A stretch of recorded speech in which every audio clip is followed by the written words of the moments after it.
Pozdravljeni, dobrodošli na konferenci The Things Network on Tour, torej community dogodkov v Mariboru. Welcome to the Things Conference on Tour event in Maribor, so the community event today. Most of the presentations and content will be happening in English, as we have quite an international crowd here. Although this is a local community event, we are very pleased to welcome everyone that made the effort and came here from quite far, actually. I do apologize if some contents here and there will be in Slovenian, but generally everything is in English, so please go ahead. We are also recording and streaming this event to YouTube, so feel free to send a link to anyone who couldn't make it today, or to anyone you wish to share this now or later on, just to rewind back and watch some content again. So you all very well know the Things Network. I guess we can start with a show of hands just to understand who does not know the Things Network just yet. Perfect. Job well done. Everyone knows it. So I very much welcome you on board. You are a part of the community, so a global part of a network which is pretty much on all the continents, with some of our devices on Antarctica that would make it on all continents as well. And it really joins a number of people, companies, and organizations together to form IoT connectivity and create different kinds of solutions to various problems and use cases. To dive right into the content, the Things Network is a global network of more than 85,000 developers, so people like ourselves here today, and more than 9,300 gateways currently connected. So these are the values today, and you can see them live on the website. So this is an ever-growing movement and momentum in terms of IoT solutions, as well as we more broadly look at IoT and do other solutions unrelated to the Things Network. But really the goal of this event and all the Things conferences on tour, and the main one in Amsterdam, is to promote the technical knowledge, solutions, and really find out what the things are we can build with IoT and how useful they are. Particularly, the Things Network is unique in the way it enables collaboration, and I'm quite happy to see there's a number of our partners, so from Institutiones and otherwise here, that we work together and somehow correlated through the Things Network. Obviously, there's also an open source component, and as such, the technical part, the Things Network and the Things industries create a so-called network server. So you've probably all seen this, but just to recap, so the Things Network is a global LoRaWAN network server with a bunch of globally distributed gateways, and you can build a device connected to this network and get it through one network server wherever you are in the world. And you can take the data and push it out into the world with a number of different technologies. And today we'll be talking about various parts of this ecosystem of technologies and of solutions and of quite a few things that are happening here locally in Maribor and in Slovenia overall. Maybe a few things about the upcoming technological trends and what's happening particularly in the Things network, in the Things industries, is that with the version 3 of the network server, things like peering, private networks, and so forth are coming up. And you may as well be up to date on these things already.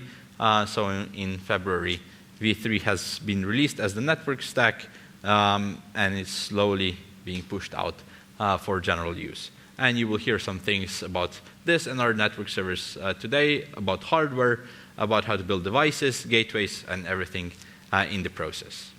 I would definitely like to thank you for being a part of the network. So it is built on you, on people developing, on people creating solutions, on people having ideas what to do with this, and together creating something quite unique. And I'm glad this is also happening in Maribor and you are all here. So I would like to start with a keynote about the future of IoT as we see it at Institute IRNAS.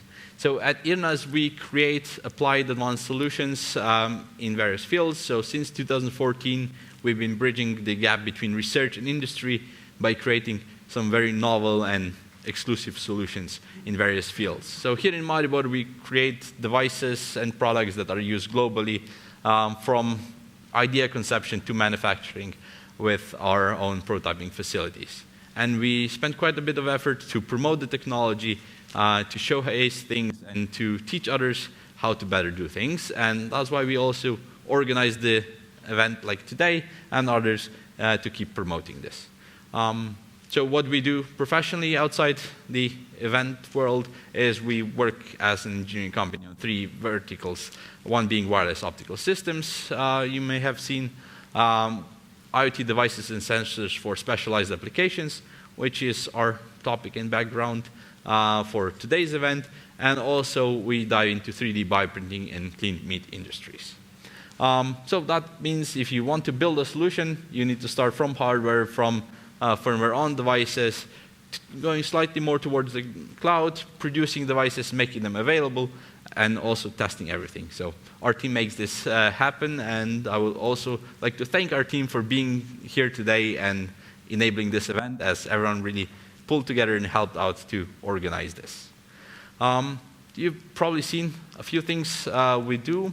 Why I mention this is primarily to set the scene, as I'll be talking about the future IoT, to understand our perspective, how we look at the world, how we see the solutions, and how we think about them, and how we create novel ideas and concepts and products alike.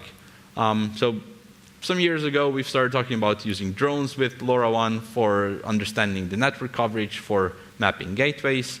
We've taken LoRaWAN to Antarctica, 2 underwater scenarios on turtles, 2 floating buoys in water, remote areas, rhinos, animal tracking, and to various many places. So we see the world somehow like this. On the contrast to smart cities and a lot of other topics we'll be discussing today, this is the majority of the IoT world we see. Obviously, there's some factory solutions, some really harsh outdoor things we work on as well, but it's really remote areas with various environmental, tracking, animal, or other industrial use cases. And firstly, we also think about how the IoT solution we build, we think about, is used. And this has a lot of emotions connected to this, essentially. So obviously, we always ask, yes, this is cool technically, but what is the added value? What does it enable? What does it improve? What is the cool thing about it? And what we can do with this? And also, there's a lot of things connected to the perception of IoT, meaning that how we perceive a solution the first time you bring something into a factory floor or into the field somewhere, what is the first feeling? You hand it out to someone that will be actually using it. Do they say, oh, it's great, this is cool, this enables something? Or they say, oh, this is yet another technical gadget that does not really improve my life. So that's quite an important concept to consider anytime you start working on the IoT as such. Overall, we want to make better solutions, better things to make people happy. And I appeal to you to consider these aspects when you try or build a new project, and really start from these and then work backwards through technology to see what's possible and what can be created. The story I always like to tell is about the sea turtles. You may have seen this video before. It's from one of our IoT cameras built for sea turtles. So we can put it on the turtle and have it swim around. Really cool, right? Nice videos. But the added value of this is actually in understanding the environment, in understanding how the animals behave, with them essentially sensing the environment and then creating better policies, better solutions, better educational systems. And our partners at Aribada Initiative are doing this very, very well at the moment with the devices. And I invite you to see them outside as well. We have now a cool idea. How do we choose a technology with which we can implement this idea? We always ask ourselves this on 4 key topics. First is the technical. This is the easiest. So I imagine the vast majority of you has some technical background or is very well connected to the technical world, and this is where we start usually because it's the closest to our heart. We care about throughput, how much data we can send. We care about range, how far we can send the data, and then we care about all the cool and necessary features we need, from firmware upgrades to bidirectional communications, to long battery life, and you name it. So it's a really long list, and I believe quite a few keynotes later on today will address this quite well. But even if we find a very nice technical solution, if we want to put it in a product and push it out in the field, we need to be able to assess the traction. Traction meaning how present is it on the market? How many things are out there? Can we do something with it? And that we can split into multiple aspects. We can talk about the supply chain. So we need the chip. Can we get it? Is it manufactured? Can we get it in less than 20 weeks? Can you buy it tomorrow? Or are there plenty of development boards, examples? Have people used it in other projects? To see, okay, there's traction. So we can as well do that without making a high-risk investment, essentially spending weeks or months of effort into building a solution that may not work at the end because of the lack of maturity. And we've made that mistake a few times. Of course, hey, this sounds cool, that will solve all the problems. But when you try it, you see, well, maybe it's not there yet, and you'll need to wait a year. So we always evaluate the traction of this. We also talk about future-proof. And quite a bit more of my presentation today will be on that topic. But generally, future-proof is trying to figure out how the solutions will work in the future. Meaning, we build devices, we build products that, especially in IoT, are not necessarily consumer gadgets that we tend to upgrade every year or a few years. We look at solutions that may need to work for 10 years, may need to work for 20 years, and a lot will happen. If you all take a moment and think back, 10 years, how did IoT look 10 years ago? Or could you 10 years ago imagine how IoT would look today? I highly doubt that you could make a very exact or good prediction. So we can expect that at the same pace, about the same or even greater advancement in technology will happen in that time. And with that, we need to keep in mind that if we want to keep our solutions working, that, of course, they need to grow and be updated essentially through the process. And finally, another key point is organizational.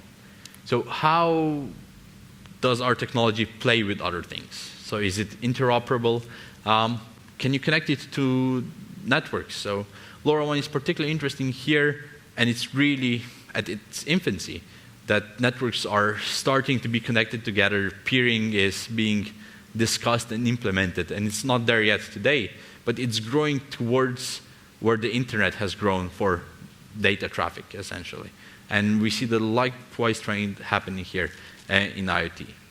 And finally, we add costs, and especially under organizational, because a lot of cost in using a technology is not the cost of a chip you buy or the board you make, but of the overall solution you need to build from network servers to licenses to the development process to the time you spend in debugging things.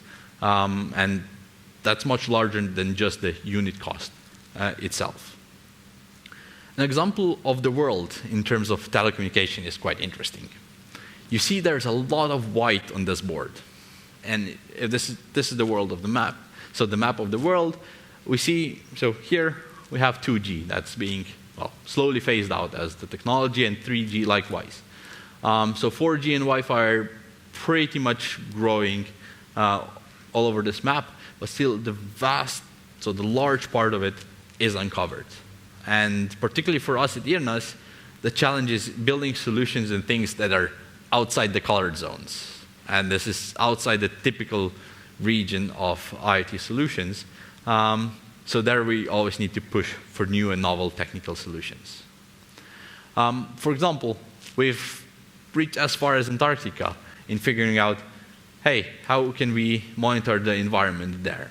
And if we start with the first question, what is the added value in that process? Actually, it's in having real-time feedback about an environment in a very remote place, by, in this example, observing penguins. Because they are in Antarctica, so very far from here. You can't really count them very well. Sending photos from Antarctica, say through Iridium or some satellite connectivity, is ridiculously expensive. We can't do this. But we can be smart about it. We can do some edge computing on devices. We can add LoRa connectivity, either as a local network or actually to the satellite with the Lacuna Space solution, and have devices in real time connected, seeing how the environment behaves almost instantly, not a year or two later when you go there with a ship, collect the unit, take the flash drive out, and upload the images to a website. So today I'm proud to announce that we've just signed the collaboration with Lacuna Space to be the earliest adopter of their technology and integrator of their solution for the IoT devices.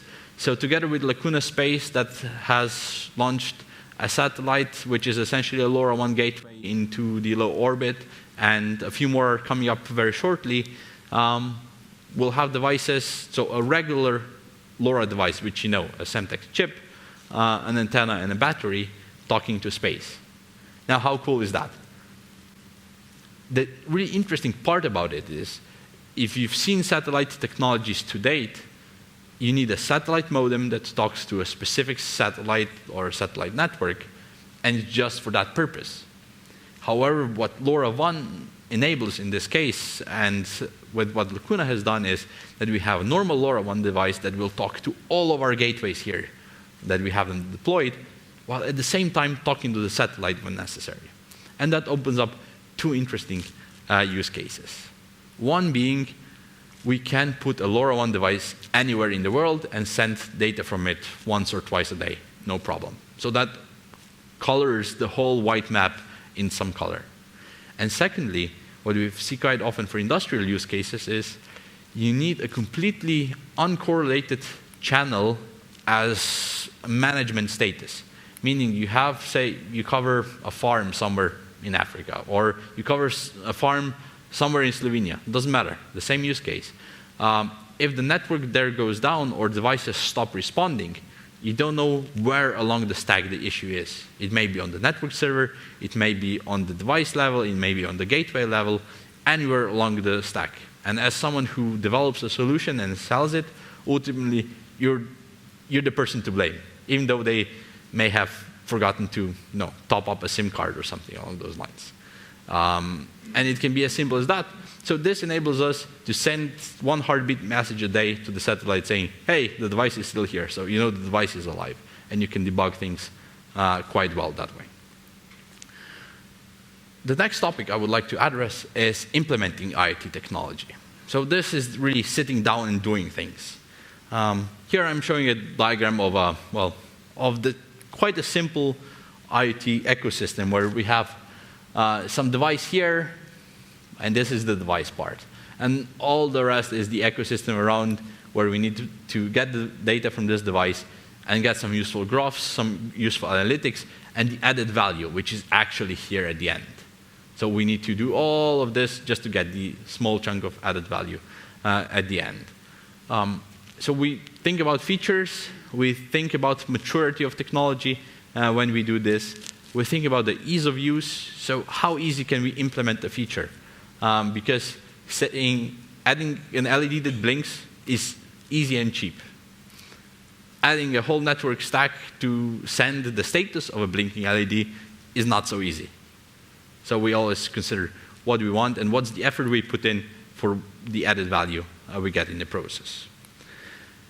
For example, we work with railways, we work with transportation sector to figure out what devices we can build there to debug their problems in hardware, essentially. So how can we monitor the infrastructure to make it safer, to optimize the efforts of maintenance and replacements, and to have always connected devices which tell us the status, say, of a tunnel, say, of a railway track, say, of one piece of hardware in that tunnel that needs to work. And for example, if something breaks here, it's not about a simple sign falling down or something like that causing a problem. It's about that the tunnel or some track does not meet regulations anymore and it can't be used. So if we can prevent the downtime, there's the obvious added value. And IoT has quite a large role to play in that process. Once we are in the field, we have industry-critical solutions to build. We need to make sure they work. And we need to make sure they work always, in all cases, no matter what happens. And this is the hardest part. This is the 90%, so this is the last 10%, which takes 90% of the time and effort in building an IoT solution. Is making sure that connectivity works. And if we compare, say, complexity in building a LoRaWAN device to an NB-IoT device or a mobile network device today, the LoRaWAN part does win in simplicity and the ease of use, based on our opinion. We need to think about compatibility. So compatibility is how can we use a device with other devices connected, say, to the same server part, to the same cloud part, but also how compatible is the device with all the tools and features we have available. And that can be as simple as, does our device use a standard screw to mount to the wall that every maintenance person that will do that has on its hand? Does that mean that we use connectivity, say NFC or Bluetooth, in a way that's locally supported and anyone can easily use, or there are some specialized things? And likewise, so the story goes on and on. We have the security aspect, which is always quite tricky to test in IoT devices. But we definitely need to test for it if we want to make sure that our devices and solutions are secure, are trusted, and work well over a long period of time. Testing functionality is usually the easy part in terms of we know we need these 3 features, and then we can just test them. Hey, the light blinks, or we get the temperature reading.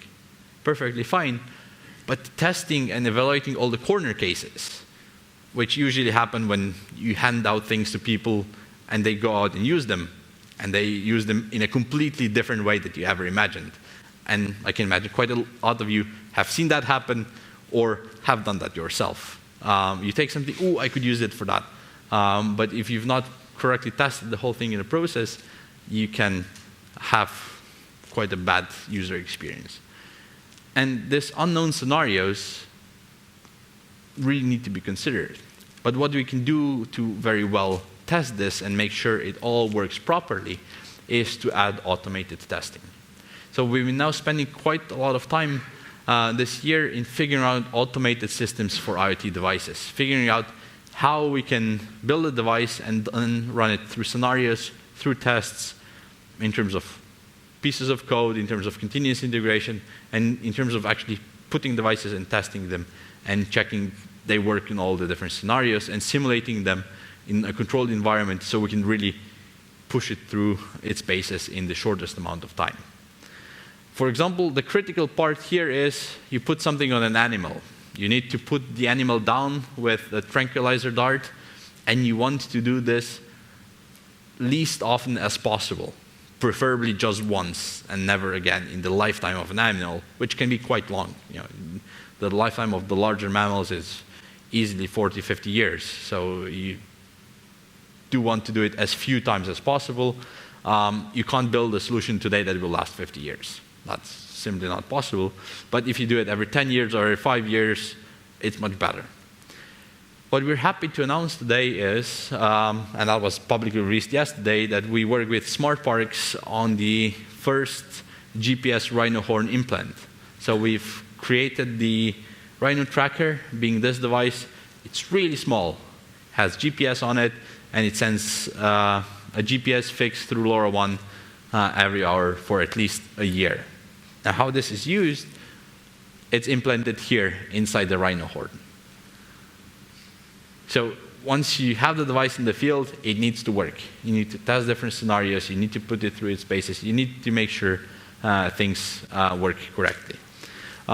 Because what happens here is, as a normal nail, essentially the rhino horn grows. So in about 2 years, the horn will grow and grow and grow, and our sensor will fall out at the end. And then you repeat the process. And that's the really only way how you can track the rhino horn, because this is what has the value of a rhino. So we're very excited that this is out in the field and running already. And I want you to read the press release for some more details on this part. And the fun part is upgrading IoT technology. And I feel this topic does not receive as much attention as it should, especially when we think about devices that will be out in the field for the next 10 or so years.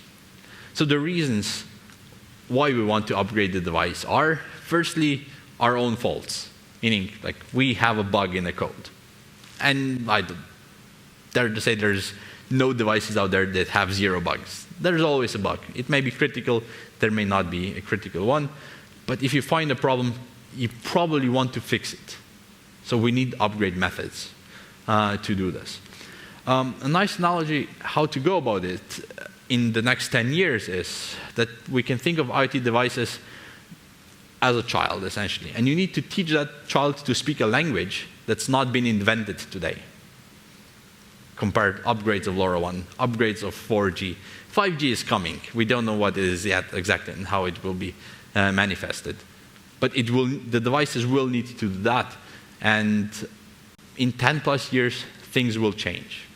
So here we're showing a workflow, something similar to what we use, that you can create code, build it, run it through testing, and then push it directly to devices. That's one way if your devices are, say, on mobile network on 4G. If it's on LoRaWAN, the upgrade technologies are not there yet. But think of this scenario. So we create LoRaWAN devices that need to operate under these conditions. And this is not a Photoshop. So this is an actual image of our testing process of a high voltage applied to a device sitting there and transmitting LoRa frames. So we have real-time LoRa communication under a high voltage arc of 100 kilovolts. It works, so that's quite an interesting challenge for LoRaWAN, but it does work perfectly. But you can see that isolators are typically used on high towers, on voltage transmission lines that are there for a long, long time. Meaning that some equipment on these towers may be older than a lot of people in this room, like from easily 30, 40 years old. And the challenge today is to say, we want a LoRaWAN device that will work for that long. We don't know how to build it. But for the 10 to 20 year range, we need to keep in mind how we're going to upgrade this, how we're going to keep pace with the changes in technology for this to stay connected and for these devices to keep adding value in the process. With that, I would like to thank you for your attention with the first keynote, and I would like to invite Tomislav from One Things for the next keynote. Thank you very much.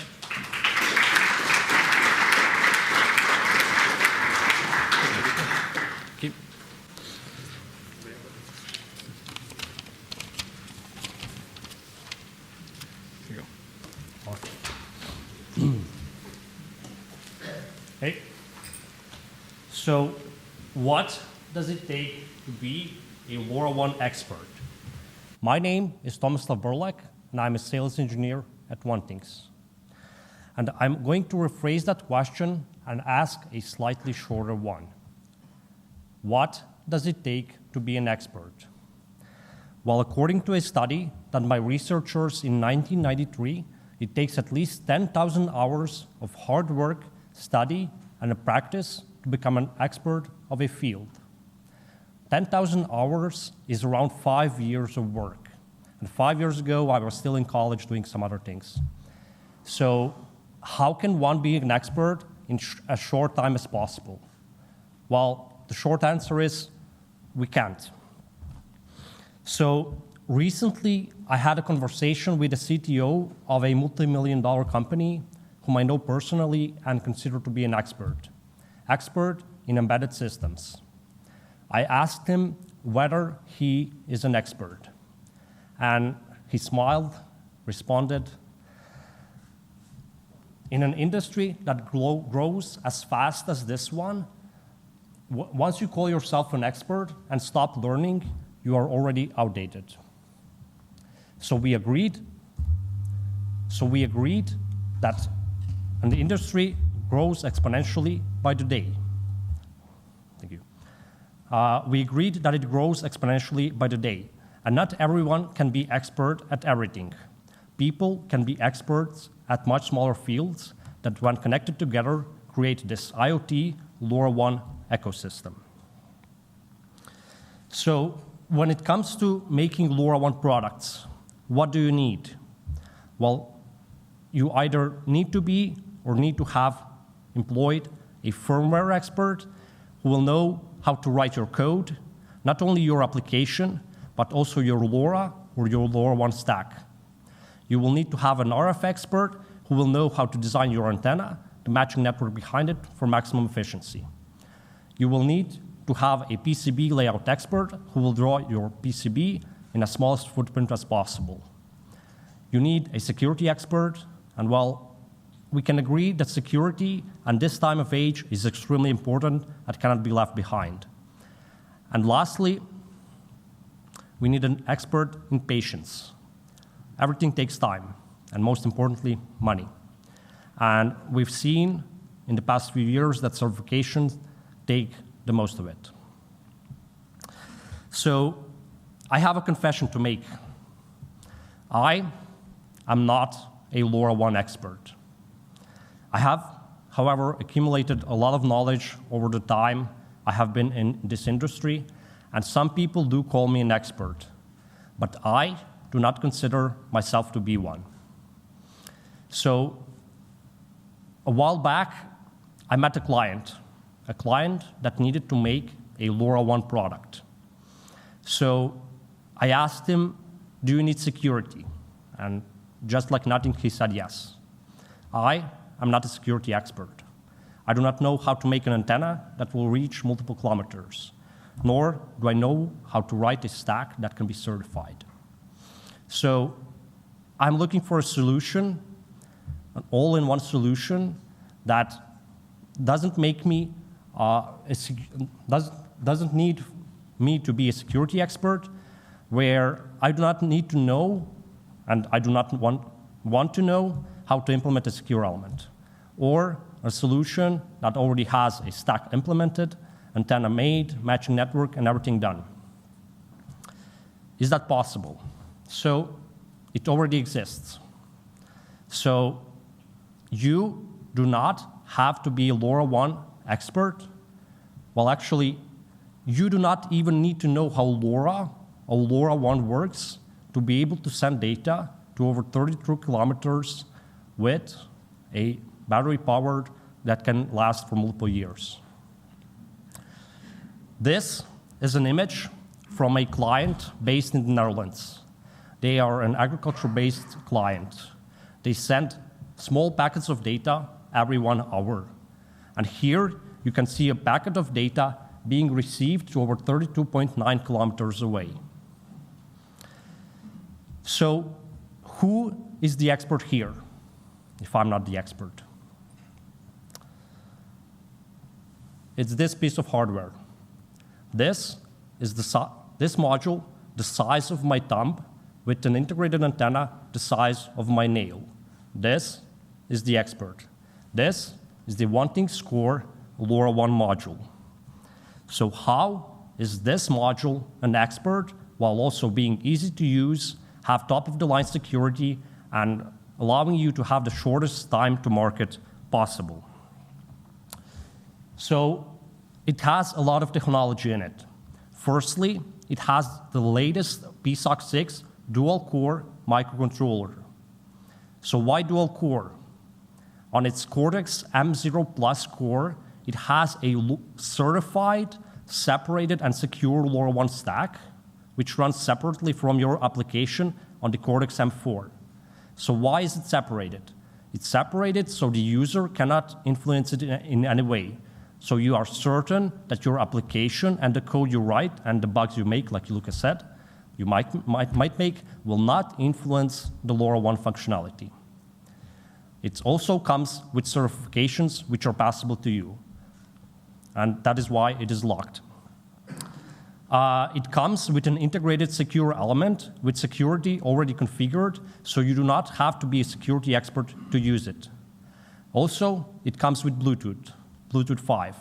So this is the only module on the market which has an easy-to-use LoRaWAN stack with Bluetooth already integrated, which makes it the most diverse module on the market.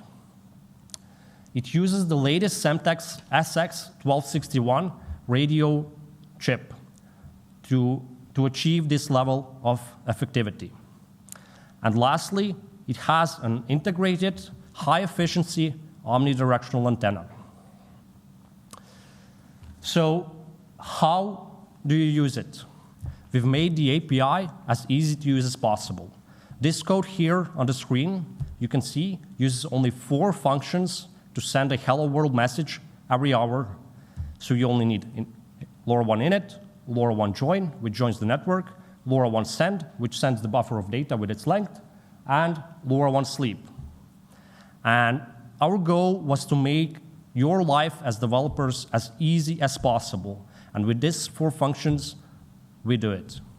So you might think, okay, it's easy to use, but everything that's easy to use, it's hard to configure. Well, no. We have made an array of functions which you can use to configure your own application, your sleep modes and similar. So I have found a solution that is easy to use, that has top-of-the-line security already implemented without me needing to be a security expert. It reduces time to market, and it saves your money. So I hope that I have convinced you that you can send data using LoRaWAN far, far away. And I hope that you can see that the OneThingScore LoRaWAN module is the only LoRaWAN expert you need. Thank you. I'm open for questions. Thank you, Tomislav. So I believe we can open up the floor for some questions.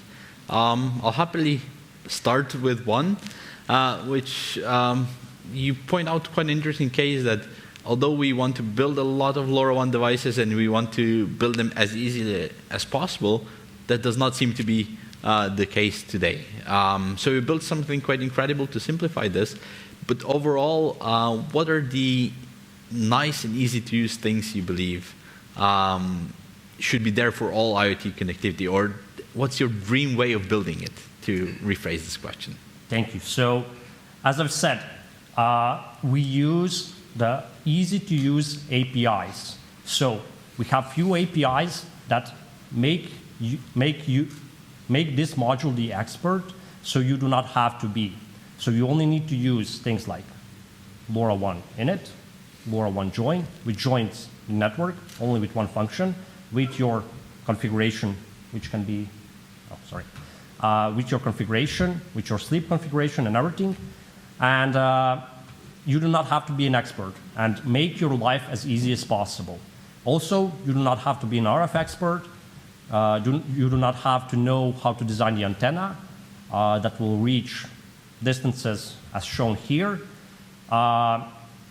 You can only use one function to go into sleep and reach sleep currents of down to 600 nanoamps. So our goal of this module is to make your life easier, and therefore to extremely reduce time to market. And we have seen this with our clients. So if you want to make a LoRaWAN product fast, reach the market fast and easy, wanting to score LoRaWAN module is the solution for it. Okay, thank you. Does anyone have any further questions?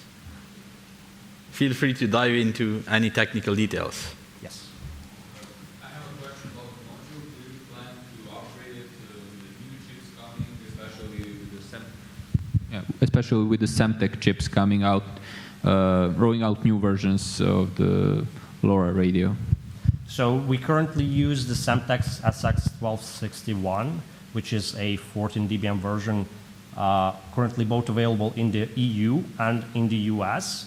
It is limited by law to use 14 dBm in Europe, but actually we are planning to release in the near future a module with the Semtech SX1262, so we can reach the US market far better than we have reached it now. And I would also like to point out that with that module, we also plan to come to the Australian market, and next with the module, we plan to come to a huge market really soon, market that we've seen a lot of interest, which is India. So yeah, we have a time plan where we have the 61, and in the future we plan to have the 62. Perfect. Thank you very much. Any other questions? Well, thank you, Tomislav. Feel free to find him in the break for any yes, hands-on. Feel free to come to see the module and yeah, talk to me if you have any questions. Perfect. Thank you very much.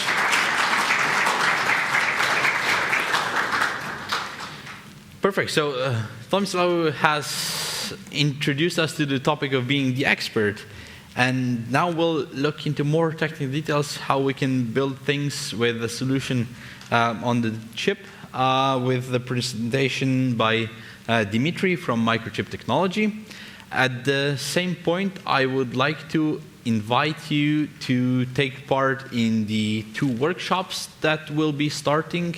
So the first workshop starting in about 5 minutes, so at the 6 o'clock, will be deployment of LoRaServer.io and overview of other platforms and integrations, so correlated to the LoRa server part.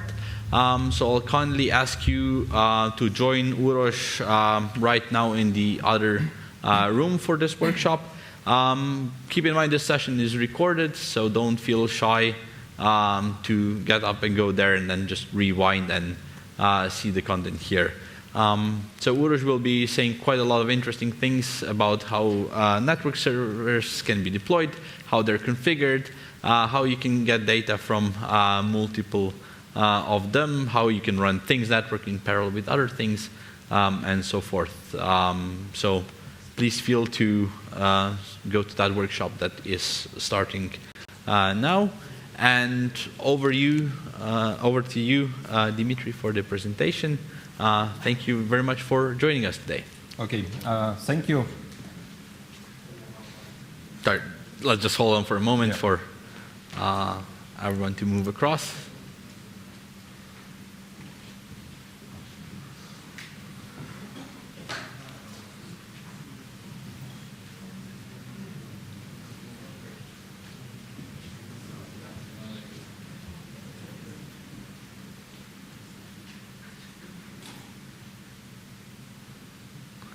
Perfect. Thank you. Please make a start. Okay, now we have audience which like LoRa the best. So, my name is Dmitry. I'm a microchip embedded solution engineer, and today I want to present you how to build your end node. So, previous speaker presented the end node in module format, and I will tell you how to build your own design. So let's go straight to technical details. In this slide, you see the typical block diagram of LoRaWAN end node, and there are the most critical points on this block diagram. The first one is the MCU and the radio, and the second one is radio frequency circuit. So MCU and radio has the largest impact on your design effort, and the proper selection of those two solutions will give you the best ownership cost. So to achieve this, your solution which you select should have the lowest power consumption, so to lower down the battery size, to lower down the battery cost. You should have a complete software ecosystem around it, so you should have something which is compatible to your hardware, so you can easily dive to your application level of design, not dealing in very deep details with LoRaWAN stack. The software, I mean the stack itself, should be mature enough, so it should be certified by LoRa Alliance, and you will be sure that it will work in LoRaWAN network. And for sure that the semiconductor world is going smaller and smaller, and that's also the key feature you can wait from the semiconductors company which offer you the solution. So to solve all of this, we offer to our clients our SAM R34 chip. This is a semiconductor solution which is designed for chip down designs. So we sell it as chip, not as modules. This solution integrates our lowest power consumption micro. It is Cortex-M0 based, and also it integrates Semtech SX1276 radio on board. So this is the system in package. It achieves extremely low power consumption, so with clock running, it can go below 1 microamp, and it can retain a small portion of RAM with a little bit higher than 1 microamps. The second important point is the radio frequency part of your design, and that's the question we have the more and more requests coming. So engineers are diving in RF design and finding a lot of problems there, because you need RF expertise to tune your matching network, to model your antenna, to match antenna to your transmitter. You need special test equipment to verify your modeling, to test what you've done. And finally, you need to pass the certification, which costs a lot. And if you not pass the certification from first time, you need to pay again the same value to retest. So to solve all of this issue, we provide you complete package for chip down design. So it contains the full reference design sources. We provide Altium sources also with the libraries we used to build this reference design.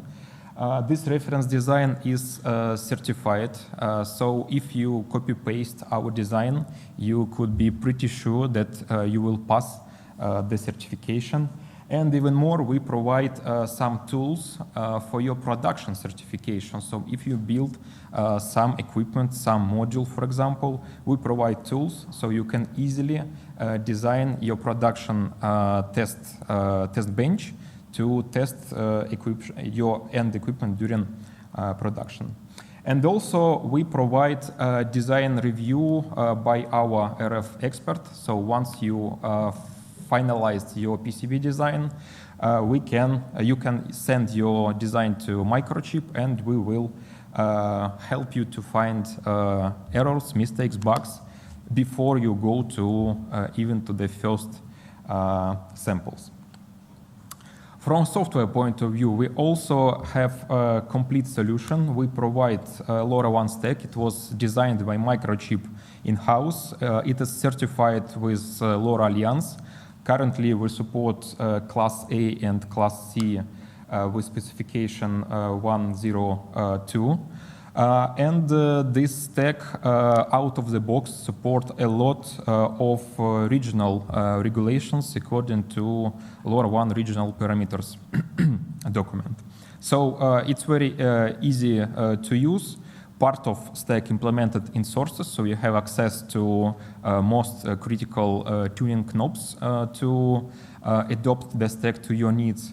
But the main part of the stack is implemented in a library and connected to our silicon. Our software is scalable, so we provide some additional examples. So, for example, how to implement a secure LoRaWAN connection. We have example how to provision your end device using Bluetooth. And also we have example how to make your end node as a Wi-Fi to LoRa gateway. You have some freedom to add your application. In case you select the simplest solution with only one region supported, it will cost you roughly 80 kilo of flash. And in case you select Bluetooth, security, plus 6 regions, you will fit roughly at 200K. And in our chip, there is 256K of flash. So you have a lot of free space to develop your application. So regarding security, there is also an interesting feature that we implemented with the Things network. The idea is following. So basically, even if you implement the provisioning by over-the-air authentication, you need to pass the application key in the plain text, and it is not secure way to do. So what we done? You are the customer. We have the specific chip, which is the crypto accelerator and crypto secure key storage. You buy this chip from us. We provide you the manifest. Basically, the manifest is the text file which contains the serial numbers of the chips. We deliver the chips to you. You solder down the chips to your boards and upload the manifest file to the Things network.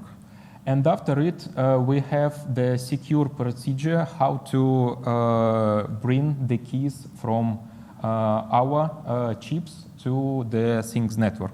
So in this case, the keys will never appear in the plain text. It will be transferred in the secure way.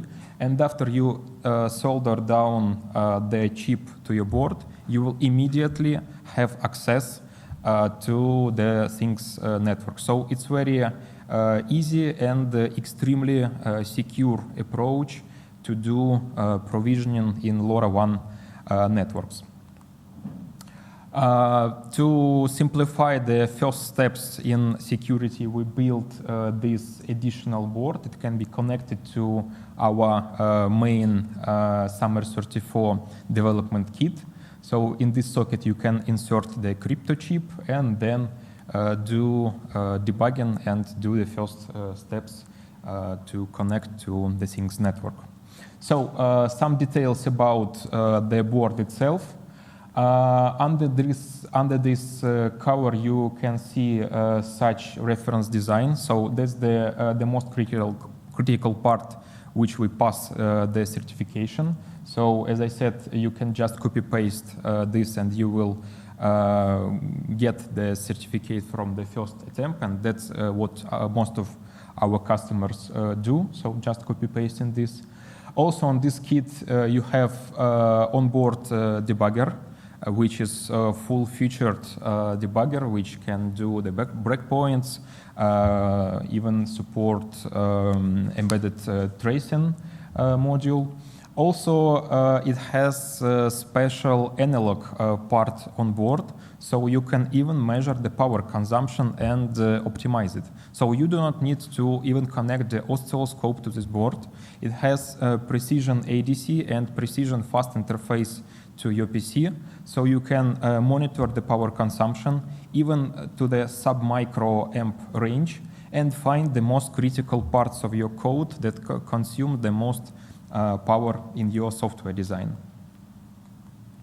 So to summarize our offer, we believe that if you go to multi-source ecosystem, it can give you some troubles because the partnership in this case is not so good. Everybody will point to each other in case if some troubles will appear.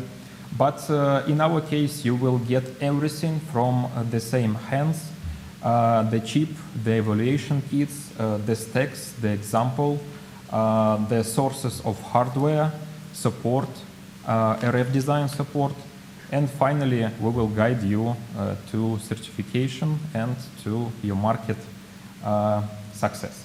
So that's it from my side. Any questions?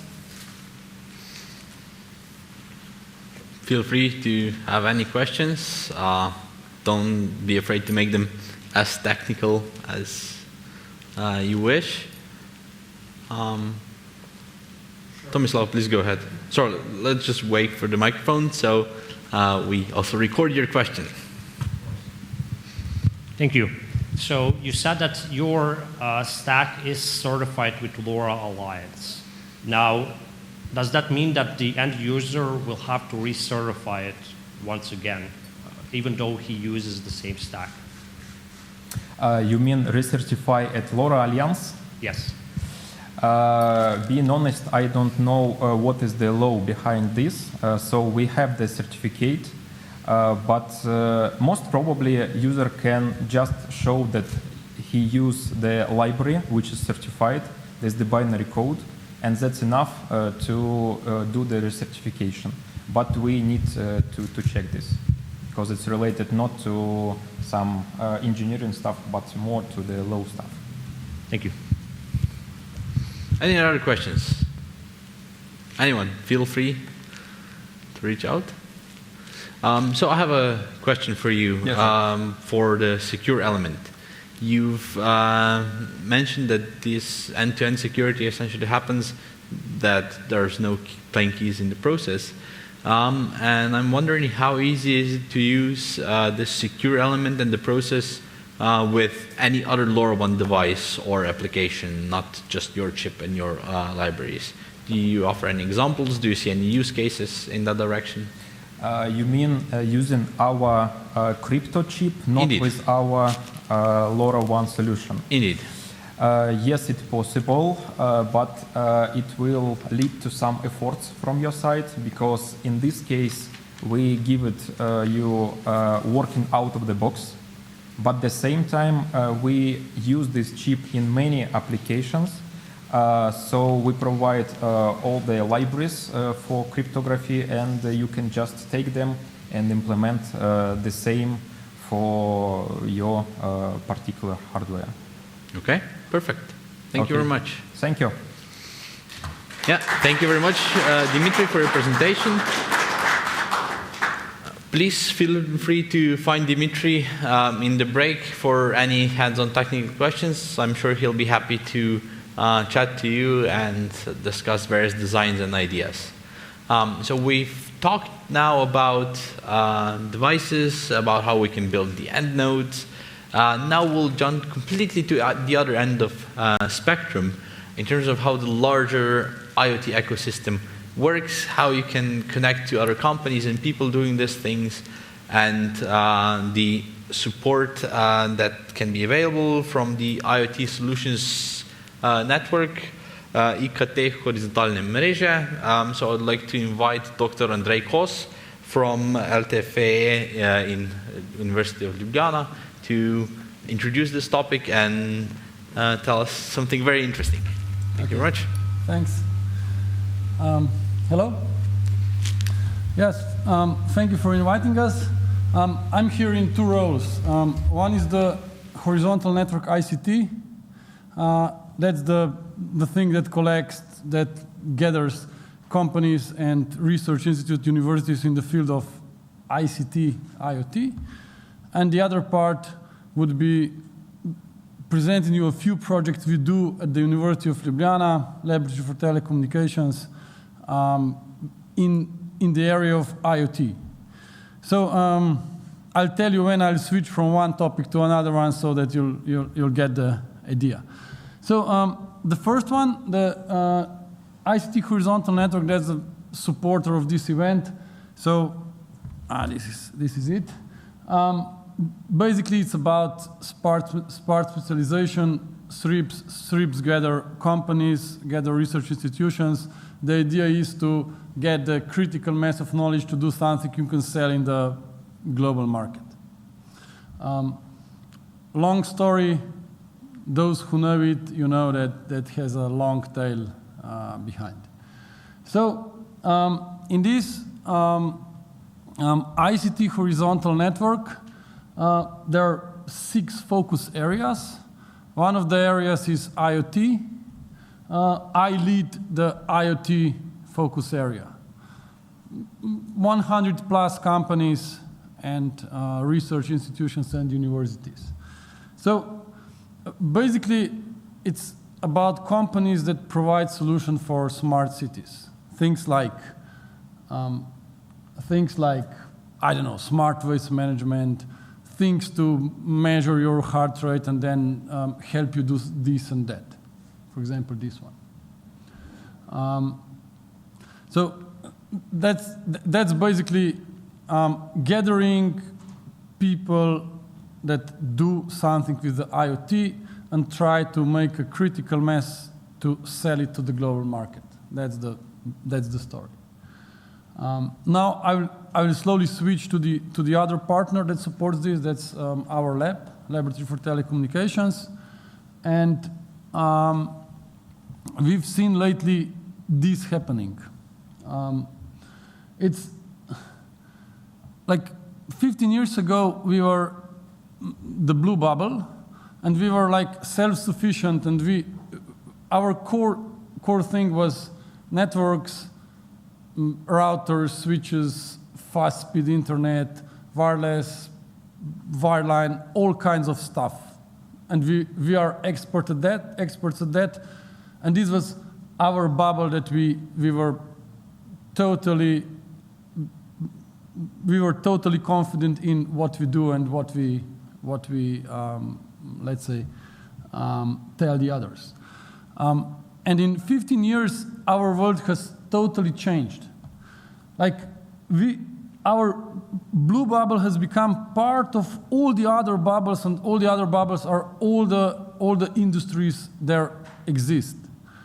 And our big issue currently is that we have to be best in ICT or IoT, but in addition to that, we have to know how the other industries are doing, or how the other industries are growing, and what they're doing, and what their problems are.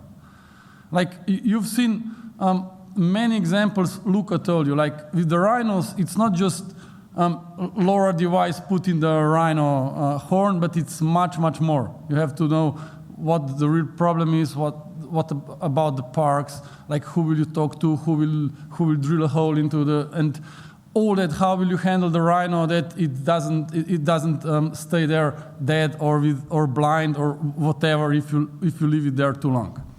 So a lot of issues that we have to learn that used to be not ours. And if you ask me, this is one of the biggest issues with the people not doing very focused solutions, but doing ICT, IoT, is learning the orange stuff.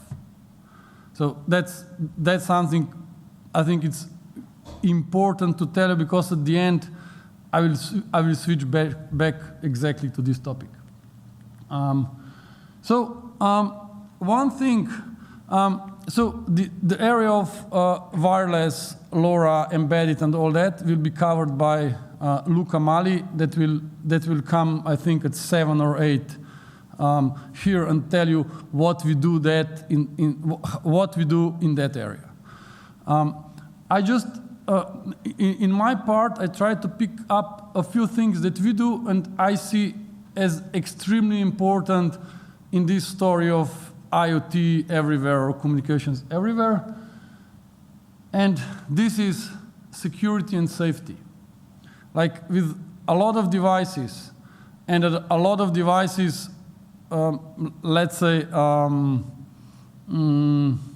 lot of devices that you are not the only one that you control, but maybe somebody else control it as well.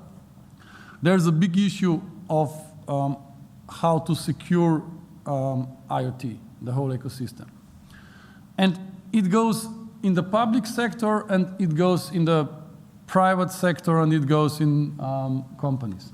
So one thing we do is one application for 112. It's like you've got, no, it's not here. You've got, like, if you search 112 applications, you get 20, I think. So which one will you take? Which one will you install? Will you remember if something bad happens that you have an application for 112? Probably you won't. So it has to be application when you dial 112, that the application will start by itself, send the data to the right center. Will the center know what to do with the data and all that? So this is like, it's IoT stuff, but it has many different layers, not just technology. It's how people will use it. Will they use it? Will they know how to behave? People on the side of the accident, people on the other side. A lot of things, what has to be done in this area. Like artificial, like AR to navigate, AR to help people, I don't know, help other people doing the breathing and stuff like that. Then if you have the application, if you call 112 in Slovenia, it's different than if you call 112 in, I don't know, United Kingdom. Which center will you call? Who will respond? Where will you send data? It's not so easy as it seems. So it's been a standard for that handles that kind of things. So that's public safety 112, one small part of security. The other one is, we know there's a lot of robots and a lot of people hacking into all kinds of devices. And we do, this is one of the coolest stuff we do, I think. It's the honeypot. Honeypot is something you attract hackers or robots to. And what we do is we just answer the username and password. Basically answer the robots and answer the hackers, and we collect what they do, what passwords do they use, what tools do they use. Basically, we just collect what they do, so we will have a statistics how the hacking is being done, and when that's done, we will publicly we will give in public the tools and the ways how hackers do it. So this is one of the coolest things lately we do. It's about cybersecurity, big data, and lots of clouds around. We'll have 15 honeypots all around the world. Actually, we already have 4, and we'll have a few more. Maybe, again, I just took security. This one is cool as well. We've got a service, it's called Telescope, and we basically gather who scans our IP ports. We've got one C class of IP addresses, and it's nothing behind except a tool that collects what's happening. And from 2011, we've gathered 800 million events, and like the number of events per month at the beginning is now the number of events per hour. So it's been a huge jump in the number of hacking events and all that. So if you want to see it, it's the telescope ltfa.org, and then you see from where most of the scans come. So that's this, and we see it's so important that we have an IoT test center. It's about testing the devices, whether it be LoRa, whether it be narrowband IoT, anything. So all IoT devices, performance, conformance, and all that with the protocol testing. What we lately see is a lot of requests is for tell me how long the battery will last, and please tell me if it is secure or not. For the battery, we can measure a bit. For the security, it's a bit hard. We can do some tests, how much it holds, how much it can survive, but all the bugs and this, we cannot do much about that. Okay. So this was like project interesting. I switch back to a higher level. A few projects that we do is rural area digitalization. It's basically how to digitalize under-resourced areas. It's about tourism, broadband, Wi-Fi, LoRa, whatever. So we've got many projects in that. This is more, let's say, municipalities. This is more about industry, but it's all about what do we do in, let's say, under-resourced areas. Like latest word is under-resourced areas, not the rural, maybe. Very similar to what you do, but you go to Arctics, we go to places where at least a few people live, like 4 per square kilometer or 6 per square kilometer. One thing that we see extremely important is who will do these applications, who will take care about solutions, who will build new things, who will do that in these remote areas. And this is not a problem of Ljubljana or Maribor. It's the problem of smaller towns that are losing people, and basically they are losing the people that would help the local environment. And what we are trying to get the money for is the Fab Lab network of Slovenia. We are doing it is in local, national, and very much in European level. So we would like to set up around 20 to 30 Fab Labs in Slovenia that would cover the innovation in the areas that are out of Ljubljana and out of Maribor.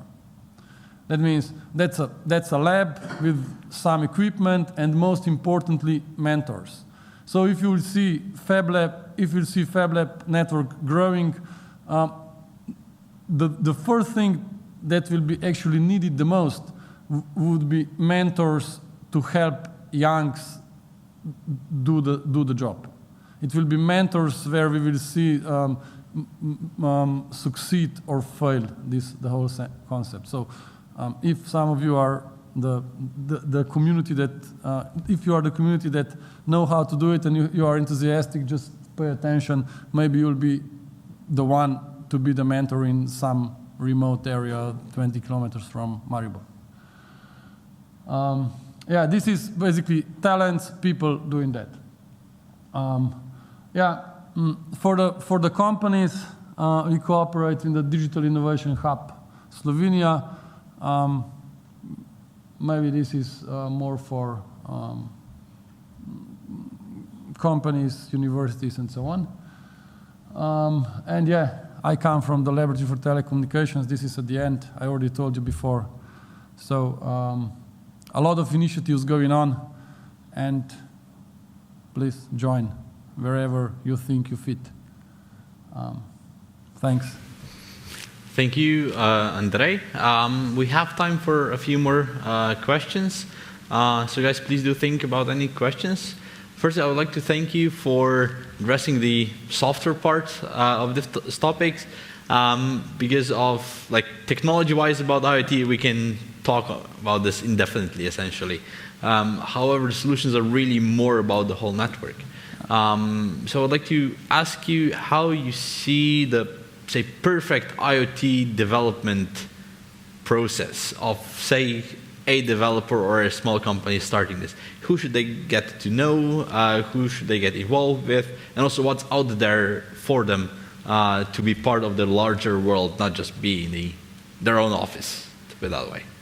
Well, if you ask me, the biggest problem currently we have is the business case for the IoT solutions. So the cities and the villages and the towns and the municipalities don't see the real business case for IoT solutions that are already there. There's many solutions there, but there hasn't been the pull from the users. There's been a lot of big cities and, let's say, big cities and cities that tried to do big solutions, but at the end, it ended with the business case. We see this in Santander, in Barcelona, in Vienna, in many solutions, but nobody willing to pay for it in long term. So this, if you ask me, will be a slow start, and this is the biggest issue. And when we cross this, it will be much easier. Now there's more people there's more doctors to sell the IoT solutions than we have the patients that would need the IoT solutions. But these patients are not the patients that actually don't need it, but they don't need it yet. No, they don't know that they need it. And we have to tell them, we have to teach them, we have to show them what is it there for them. And these are the municipalities, first probably the big ones, then the small ones, but it will come slow. That's the biggest issue. And then we'll just see what the narrowband will be, where the LoRa will be, where the Wi-Fi will be, and it will each technology will find its own place. Yeah. Perfect. So. Thank you very much. Any questions for Andrei? Anyone? Well, please do find Andrei in the break that will follow. Thank you very much for the presentation and a very interesting insight. So applause for Andrei, please. Thanks.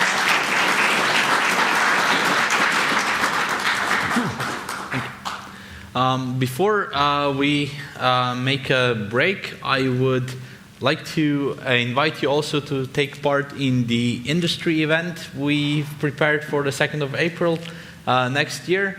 So today is the community event. We are of a bit more local crowd here. In April will be lots more industry focused with companies presenting with really detailed talks about the technical implementations, and also with very good talks and panels about the business cases. Because these are the hardest problems, and we definitely want to stimulate the conversation on this topic, to show ideas, to show good cases of practice, to understand how other people succeed so we can repeat it with our own work.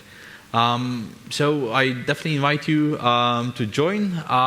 We'll be starting with a 10-minute break now. I invite you to visit our desk in front and pre-register. We have some really cool discounts for the next event in April, so feel free to see my colleagues there. So I would also like to mention that at the event in April, we'll have Johan Stocking present here from the Things Network, so that's a good opportunity to really chat very high in the TTN structure to essentially the tech lead and understand where these things are heading and what's the future from their perspective. We'll have some very interesting partners from abroad, including also our colleagues from the Lacuna space, and with some very nice talks and demonstrations. There will be a lot more hands-on workshops where you can really brush up on expertise and get new ideas and so forth. So I kindly invite you to join them as well. And for those of you that are interested in taking part as sponsors, as businesses being present here as exhibitors, feel free to reach out as well. So before we break, I would like to invite you also for the next workshop that will start at 7 o'clock. So my colleague Voislav will be talking about power analysis of IoT devices. So a topic Andrei already brushed upon in terms of how do we use tools to test the battery consumption of the devices, how do we do the measurements, how we can simulate the battery and feed our device with a power equal to a battery, so we can go through the whole 100% life cycle of the battery in an hour, for example, and see how our device behaves, how it fails, and so forth. So that will be very hands-on. If any one of you has their own IoT device with them, you can then hook it up to the system for testing, and we can check it in real time.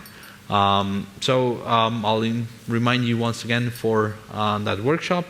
And now I invite you to break for about 10 minutes, and we'll start 20 minutes to 7 with the next set of presentations, seeing what's happening in Maribor, and then shortly after with the lightning talks, where you'll see a lot of really cool solutions. So thank you very much, and enjoy the break.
Tako, dobrodošli po odmoru.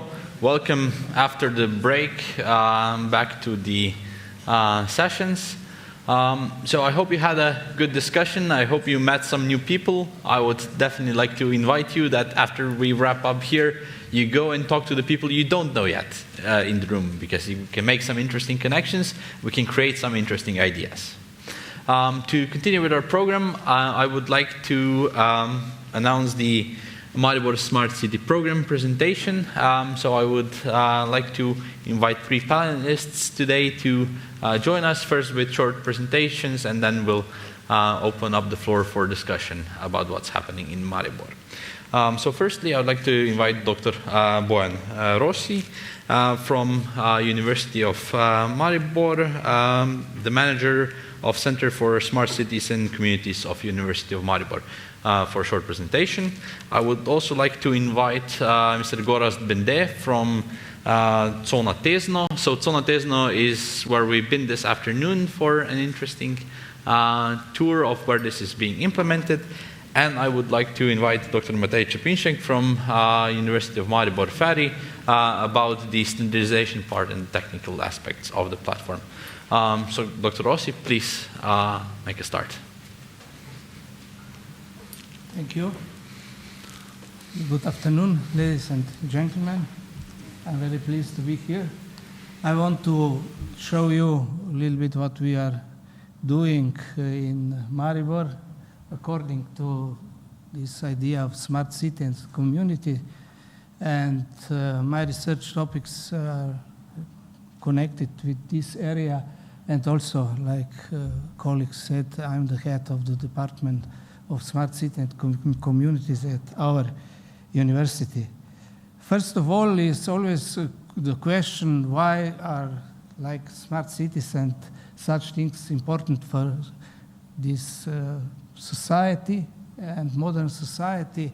And as we saw, almost 70% of global population is accepted to live in cities, in the urban area, by 2050. That means a lot of people, a big pressure to these city communities, and we shall be prepared and prepare also in advance some things.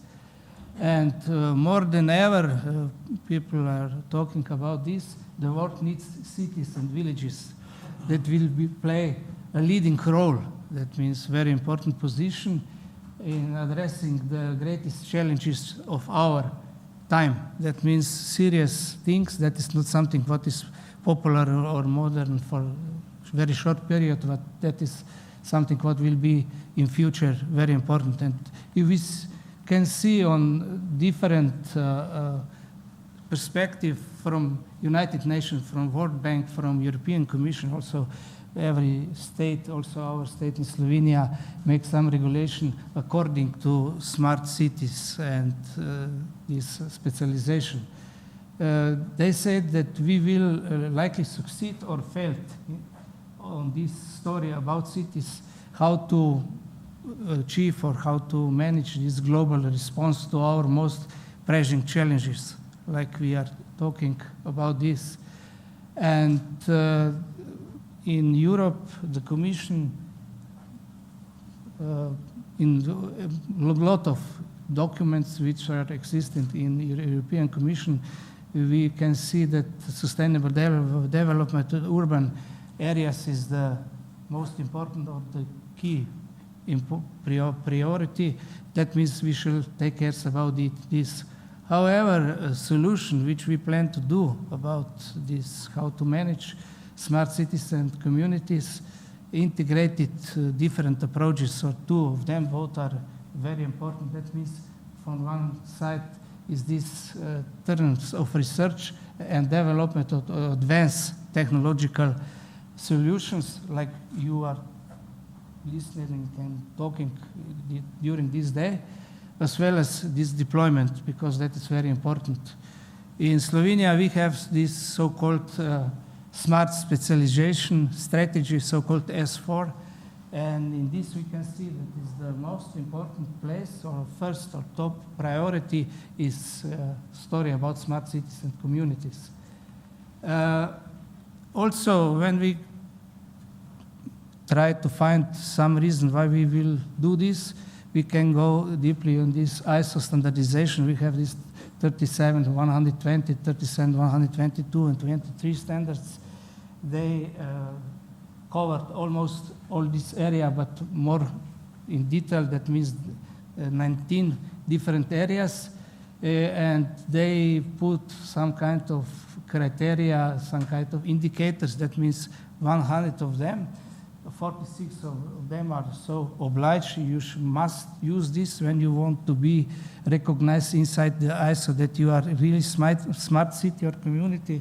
And then we have additional 56 these indicators which are like required, what to do, how to manage, how to do all these things. That means all things are focused on this quality of living in our society. That is not fashion trend, as I mentioned. It is about finding urgent solution. That means yesterday, not tomorrow, about smart city. And what is smart city? That means city that use this ICT technology assistance to provide all services. That means all energy, public transportation, delivery, storage, distribution, all things what we are doing in smart cities, or even now, not complete smart, we call it smart cities. And as I mentioned, the improvement of quality of life of citizens inside this community, that is the main topics, and that shall we follow. That is also somehow connected with so-called society 4.0 or 4.0, and this industrial 4.0 industrial revolution. But in society 5.0, what we expect in near future, this approach will be not relevant.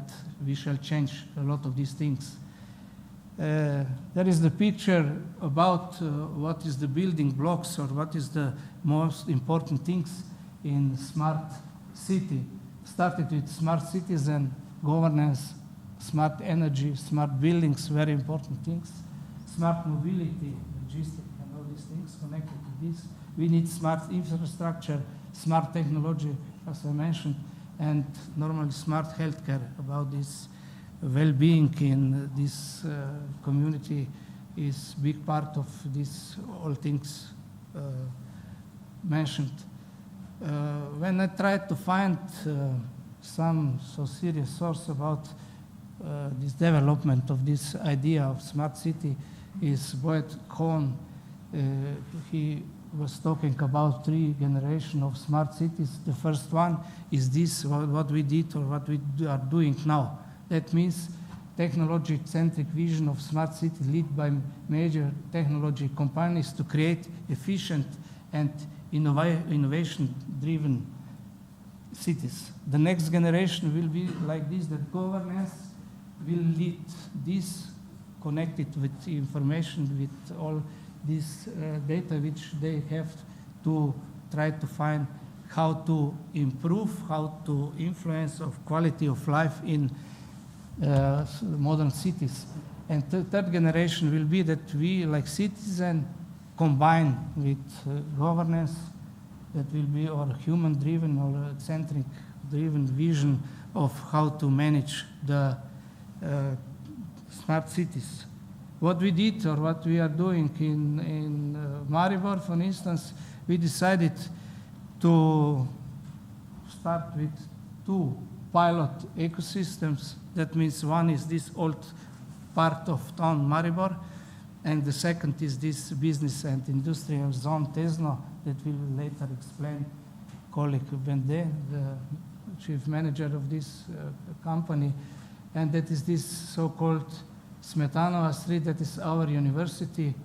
We are now somewhere here, I believe, and we try to put some this technical solution on this very important street, and that means like modern system of waste collecting, about solar energy panels, about this park and ride system about electric bikes, electric motor bicycle, and all these things. We have also charging system or charging units there.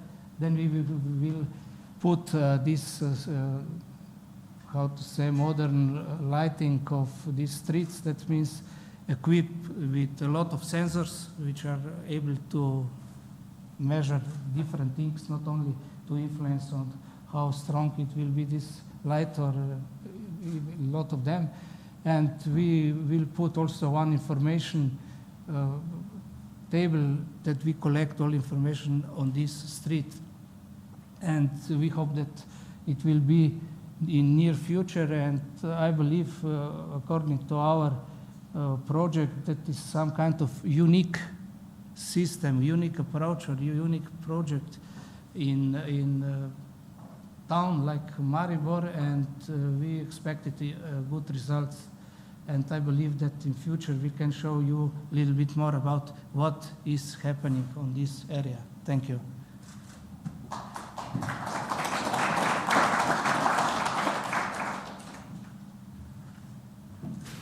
Thank you very much for the presentation. So I would like to invite you, before we start with the next one, to join the workshop on battery measurement and IoT device power consumption analysis. It is starting right now in the other workshop room, so we'll make a very short break for anyone who wants to get hands-on with device measurement and testing, and really figuring out how well the IoT devices work and how long they will work on this battery part. We'll invite some other people to join us after they've just completed the other workshop. But we can start now, I believe, shortly with the presentation from Mr. Bende. So, Goras, please. I would just like to ask you to stand at the desk, as we need the mic for the recording. Okay, thank you. Warm welcome all participants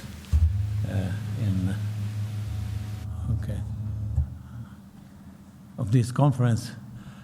So, as I know, you passed or you visited our business industrial zone or site, whatever. And with my young colleagues, and you know what is underground, not businesses, just tunnels, also in our zone. Okay, just a few words about zone. Zone is all SPA documents is prepared for 108 hectares, so roughly 60 hectares is, at present moment is occupied, and 48 is something for the future. So it's our goal to fulfill everything. At present moment it's 215 companies, and you saw the employees. So the structure is not much large companies as was before, because in this place was before till 96 automotive bus and trucks company, very important, not just for Yugoslav market, named TOM. Okay, where we are in Slovenia, okay. Every site, as I heard till now, is in the middle or the cross of the biggest corridors, almost in the middle or center of the world. But okay, we have also in Maribor is cross for 5th and 10th corridor. What we want, let me say, you can see roughly what is the present moment in the zone, but the most thing is also our goals or our targets for the future. Not just to fulfill the empty place with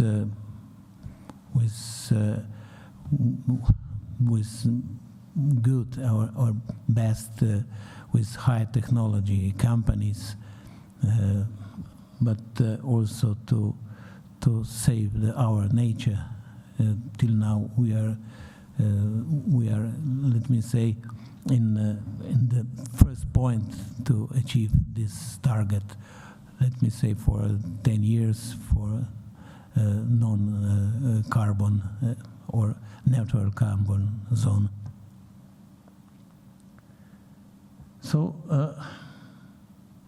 what we decided in some goals to in some places here, just for the parking self-supplying system, smart electric.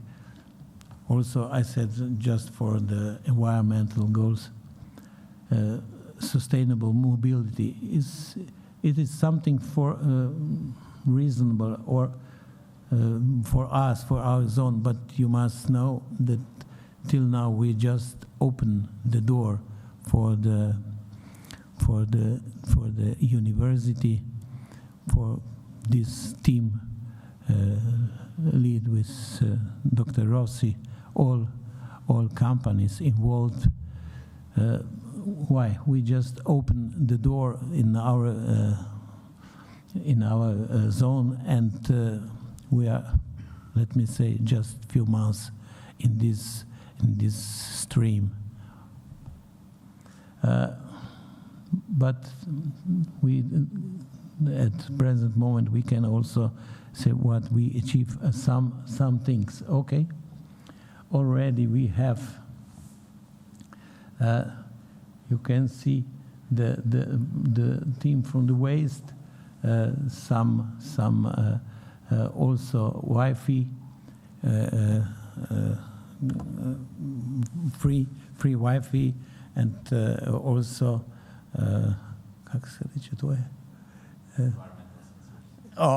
Environmental. Okay, so it is beginning. It is beginning, and let me say, for just after 1 year, we will be in some different level to show you what we can do in 1 year with help, as I mentioned before, with all involved company, because we are starting to working together, and we believe that we shall go forward. Thank you. Thank you. Thank you very much for the presentation. It's very interesting to see what's happening in these 2 pilot zones, and I believe you are also all invited to explore opportunities in the zones and come to them with ideas, with concepts, and really show the fast-pacing transformation that can happen here. This started just a few months ago and it's quite rapidly growing. So now I would like to invite Dr. Matej Čerpinšek to introduce the smart platform. So really the cloud part, the brain part that brings all the data together and makes this of a good added value. I'd like to invite you to use the podium for the microphone. Yes, and here we go. Okay, thank you for your word. I come from computer science department from University of Maribor. So we started this project about half a year ago. And here are some questions, because questions are usually more important than answers, because right questions can only give the right answers. So first question is, what are dimensions? What is the scale of the problem? So first we need to ask ourselves, what are the stakeholders in these situations? So in the first, who is most important in the city? The most important are city residents.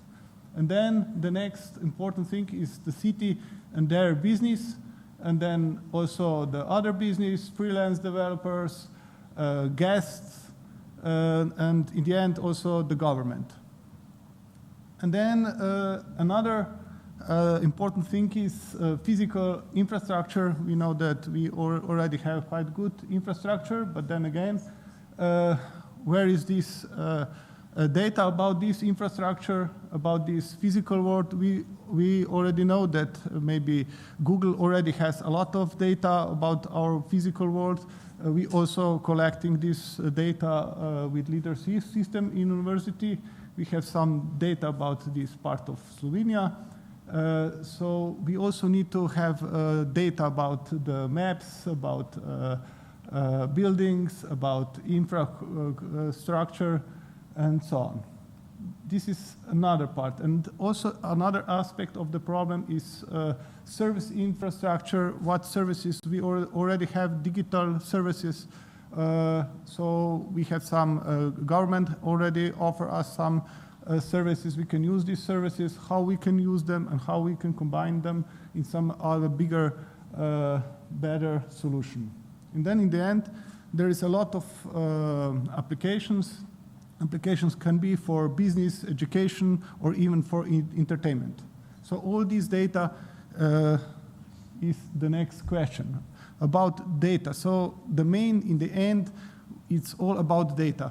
And for data, we can collect this data every party for its own, but then again, we need to have access to all these different data to have the right synergy of this data. And who will be responsible for this data? If we need to start to collect this data, to have this data needs to be in such a shape that everybody can use it, and then how we can divide this data in big groups. Maybe one is more static with some large databases about maps, building, roads, parks, businesses, and so on. So this is mainly what Google is already doing in his maps. But city has a lot access to much more detailed data, so it can use it even more efficiently. There are also some other information about history, about statistics, and so on. Everything is important. It's important to look in the past to see, to predict correctly the future. And then this is one topic which is very important for this conference is sensors, transport, smart services, and so on. And then in the end, the source of the data are also city residents. We usually forget about residents. They can give the most precise and prompt data if they could share it with us. And then in the end, it's all about dictionaries, about definitions, about semantic web, and so on. How we can combine everything. So if we scale small patterns which are well known in computer science and scale it in bigger scales, then we get this quite common design pattern, and we can use this data. We already know about standards. One standard, MQTT, is already getting to be the leading one, and then we have standards which we already use for exchanging communications, like in messengers, different managers, and so on. And the other side, we have already technology developed for web services and some application service, APIs, and so on. So everything needs to be combined together. And that's there. This is the point where the university is, it needs to be in front. So it should be fair for everybody to get the data, so to be able to have new innovative ideas to use this data. So if you don't have this data, you cannot be successful in this and be in competition with big players like Google and so on. So how can we achieve that? So if in general we can talk that idea is that everything is like big post office. So all the data is coming in post office and it needs to be delivered in different addresses, but then it needs to be delivered in the right form. So this is a lot of issues about privacy, about how to combine this data, about statistics and so on. So this is the main concern, and this is what this platform is about, and we will try to deliver everything together. So I will conclude this talk about this. So let's try to share our knowledge, our data, and then in the end, to have successful applications. Thank you. Thank you. Thank you very much. So I invite you to join us for a quick round of questions or discussion. So I would really like to ask you all to just share your vision. What will be happening in Maribor hands-on? So how does this look in the next year or so? What do you foresee to happen? What's the outcome, and how can people get involved? Dr. Rossi, if we start with you, where do you see this heading in a short sentence? Maybe that should be this city, like I mentioned, 2.0, that means the governance of city Maribor will be able to collect all data, and regarding to this data, they can manage the, I don't know, life in our city. For instance, when we have some big sport event, they can influence of pricing of parking, they can influence of some traffic jams, they can give some very important information for tourists, where to stay, where to live, where to go, some out to good eat food and drink, and also in this health purposes, that means the population is older and older, this health activity, what means this calling center, which can collect all data about some, I don't know, not expected activities which can cause some damages on the old, this old generation or this young generation, that can be this medical support and this all things, and also the projects which are somewhere prepared or is somewhere on standby position are mostly addressed this area of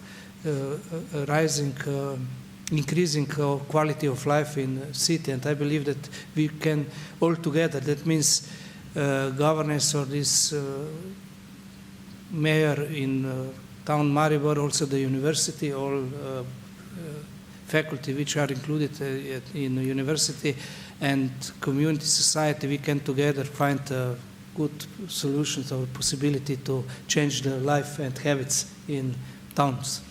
Perfect, thank you. Mr. Bende, what do you think should happen first, hands-on, in the pilot street in Zona Tesno?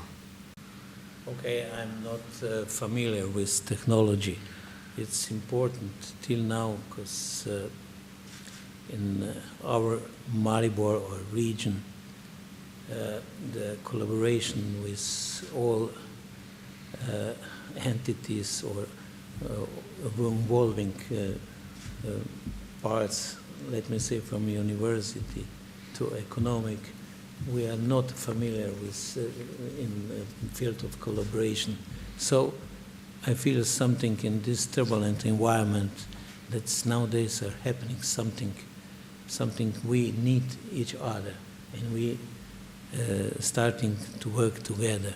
It's in this level most important thing for me. So I hopefully if we go on this in this way, let me say, after a few months what we have at present moment, so I'm sure that we can show, but I'm not 100% to can say in technical point what we will have, but for sure I believe in this. Perfect. Thank you. So collaboration is the strong point here. Dr. Čepinšek, I invite you to share your view. So where do you see this happening with the platform? What can we expect from this in the near future? Near future, yes. Okay. There are still some pessimistic and optimistic views. So as an engineer, I always see that nothing is done 100%. It's always something in progress. So I believe that this progress is getting bigger and bigger. Even every day, more people will be involved in these projects. I hope that even more companies from the city and around will be involved, that we will start to collect all this data and also able to share it, to collect all the data. At least what I believe, it will be done, so there will be some place where you could register and you can add your topics, what you would like to share with platform, and hopefully there will be some lists of data for which you can subscribe, so you can get this data for your home automation or smart buildings or even some smart applications or services for business. So this will be a small start. I don't believe that we will be able to progress to do everything in 1 year, but luckily we have started. I hope we are not too late. Big companies already started, but we as a society, we also need to be in parallel with this movement, and this is the future which is important for all of us, because digital world and our physical world is getting together, and this digital world is already much bigger than our physical world. If you can imagine, I believe it's like explosion. It's getting bigger and bigger every second. Perfect. Thank you all very much for your insights and the information what's happening locally. So we'll now jump straight into lightning talks, where we've invited people from Maribor and all around to share this really hands-on practical examples of what's happening. So an applause, please, for the panel.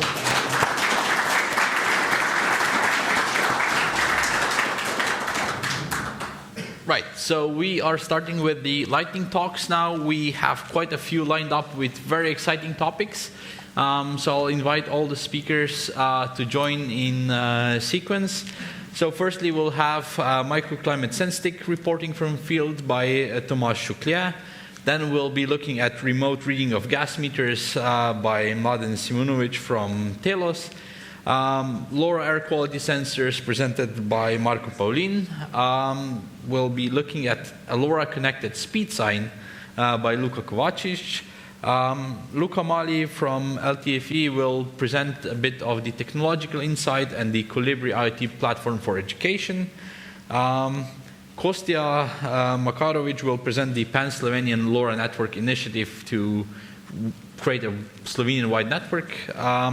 Then we'll have a presentation about Smart Zagreb, so what's happening in Zagreb by Goran Mahlovic. And lastly, we'll have an interesting presentation by Andrej Krpic from Smartcom about a data center warden, how to make the data centers smarter. So I'll invite the speakers in order here. So Tomáš, please join me. I would like to ask all speakers to be as short as possible. We have exactly 5 minutes for each, with questions included. Otherwise, we'll be late for beer later on, and we obviously don't want to do that. Please.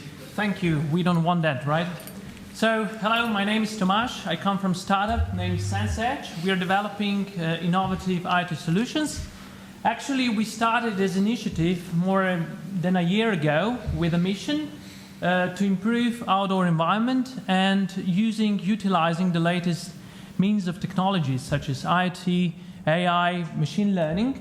And on our path, actually, we deployed 150 sensors at this very conference a year ago. And from then on, we actually built quite a few business, let's say, use cases around the world, and we have acquired quite some feedback from different industries such as smart cities, smart agricultures, data centers, and so on. We also performed some integrations and formed some partnerships. And that all led us to the next step, which was developing an industrial-grade sensor, which we named SenseTick. And we made sure it looks nice. And in its first version, it's a LoRaWAN air temperature, relative humidity, and pressure sensor. And it has some interesting features, which we can talk about over the drinks. Developing this solution, we have been graded top 10 startups in this year in Slovenia, and we've been among top 5 startups in LoRaWAN Challenge in Berlin this year. This was a world competition. And since we owe to the community to help us to grow, we want you all that you participated last year and received one of these guys, which were named Microclimate Node, to send us your old version, which were still in the developing phase, and some of them unfortunately died. Just send us the old one, and we're going to send you the new one called SenseTick. Regarding the use cases, our main partners come from overseas, from Australia, where we're developing more or less smart city applications directly connected to, let's say, thermal comfort, urban physics, very closely related to environmental issues. And here in that particular case, we're collaborating with Sydney, or University of Technology Sydney. And also we are collaborating closely with colleagues from here in NAS, deploying sensors in harsh indoor environments such as industrial environments. As it is for future, we think that development is not just into sensors. We are profound in developing sensors as a company, but in the future we want to be part of also, let's see, IT service providers to help them to enter into the IoT world where they don't have that extent knowledge that we have developed over the years. So let's say, in time, we want to collaborate, not to reinvent the wheel, but to partner with other colleagues and other companies to develop holistic vertical solutions. And looking into the future, we are still, let's say, our foundations are within sustainability. So we are looking into developing, let's say, environmentally friendly materials that comes to SenseTick using, let's say, biodegradable plastic and waste plastic as one of the options, and also looking into sustainable power options, such as using PV and supercap. We are, let's say, involved also in European projects such as Horizon 2020. We are now in a final stage of acceptance of various cities project where we are technology providers. So we are very close to that research part also. And providing sensors to the community is still a big deal for us. And also providing sustainable solution is big part of being let's say, part of the community. And to get this show running, of course, we have to make some money to run it. So it's all about building solid business cases as well, as our, let's say, as our colleagues were actually talking about prior during this conference. So we are looking forward to form partnerships, to, let's say, build entire verticals together with, say, like IT providers, with colleagues from different segments that we can actually put together a holistic solution and offer it to the market. So to conclude, let's connect and build IoT together. Thank you. Thank you very much, Tomasz, for the presentation. Something you did forget to mention is the same microclimate sensors are also deployed in Solna Tesno, outdoors, and you've seen them in the field today. So well done. Thank you very much. Thank you. And now I would like to invite the next speaker to the stage, Mladen Simjonovic, to join us and tell us about gas metering with LoRaWAN and what you guys do. Please. Thank you. Hi, my name is Mladen. I work in company Telos. We try to find a right solution for our customers, especially on LoRaWAN network. This is about me.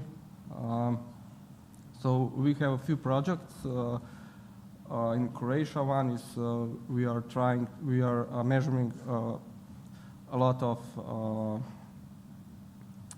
we are collecting a lot of data from water meters, gas meters, CO2 temperature, humidity. Also in some industry, we are measuring some environment, this temperature and everything, and also monitoring machines in manufacturing. So is it working, not how many pieces it's made. But right now I will talk about remote reading of gas meters. It's in Kran, where is our company. Client is Domplan. It will be around 3,000 network gas clients connected to LoRaWAN network, approximately 61 square kilometers area. And there is, for now, 3 types of measurement with MBUS meters and 2 types of pulse meters. So the benefits will be that the company, the natural gas company, will get data hourly, daily, weekly, and then they can predict how many gas will be. Thank you. How many gas will some factory or resident will consumed. And also they will able to identify losses and some errors on this system. So this is the area which we must cover. This is Kran for now, and this is network. I will not explain this. And this is one type of gas meter with MBUS adapter. This one is pulse, with connect directly on this Elster gas meter, and with also with pulse meter. 3 types for now. This is gateway on Domplan, and one on the fire tower in one part of the Kran. Problems is that the MBUS adapters need external power supply, and so we must.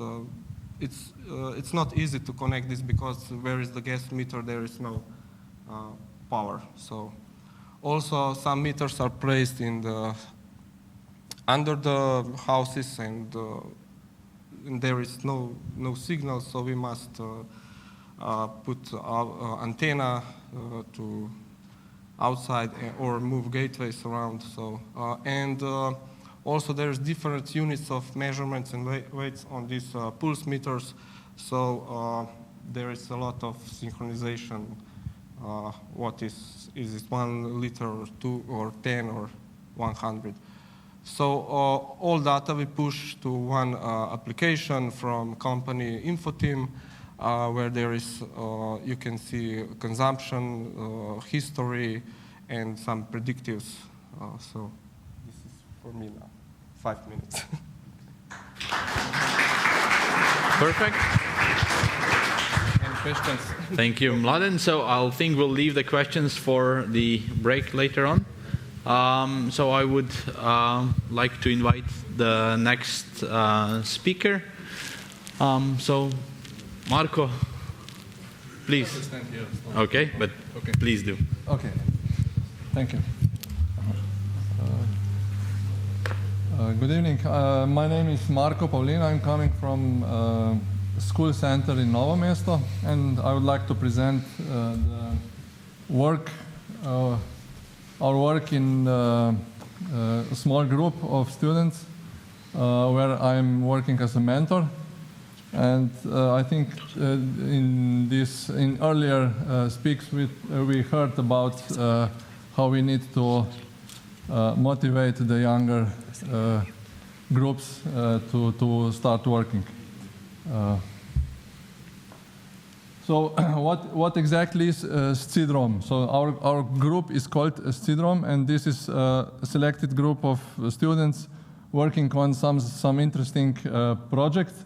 We started in school year 2016 with one very interesting project. It was called Smart Nesting Box to observe the birds, how they nest. We continued with some even more interesting projects like smart glasses for blind people, which actually won some prizes in Slovenia, and this year the project was presented in Abu Dhabi in international conference. There are a lot of other interesting things which we do, but I think 5 minutes is not enough to show or to present everything. So in 2019, that's last year, we moved to a new place where we can work even harder and more interesting things.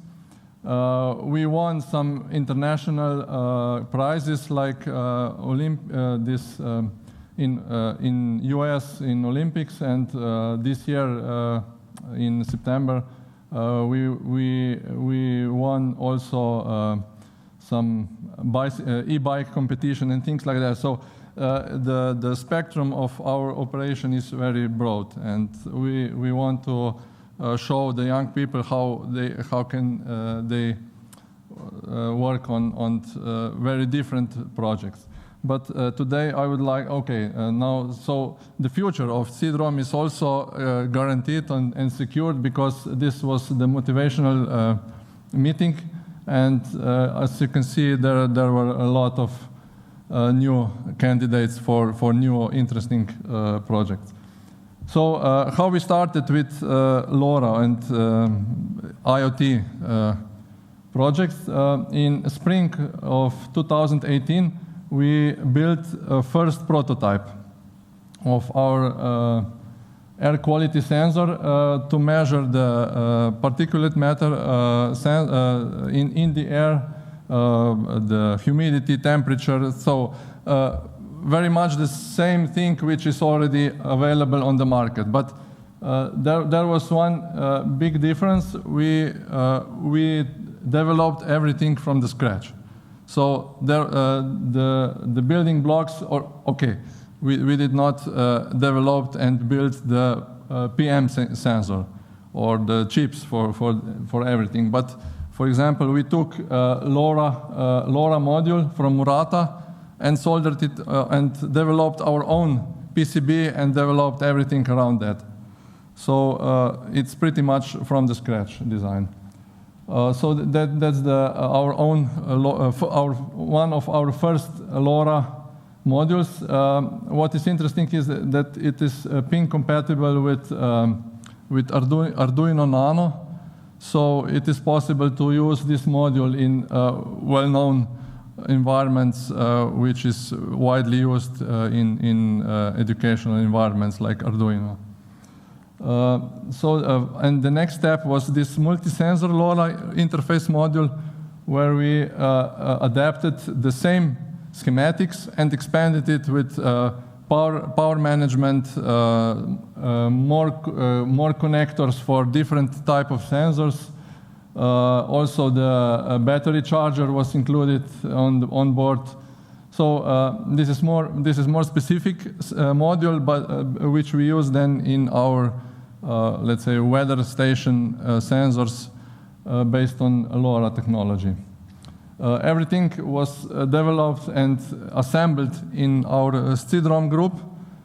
So we bought some components, boxes, tools, wires, and solder everything together. Also parts of the sensors were printed using 3D printer. We placed everything in the field. There were a lot of testing. So the result from the sensors were also presented as graphs. That was also prepared by students.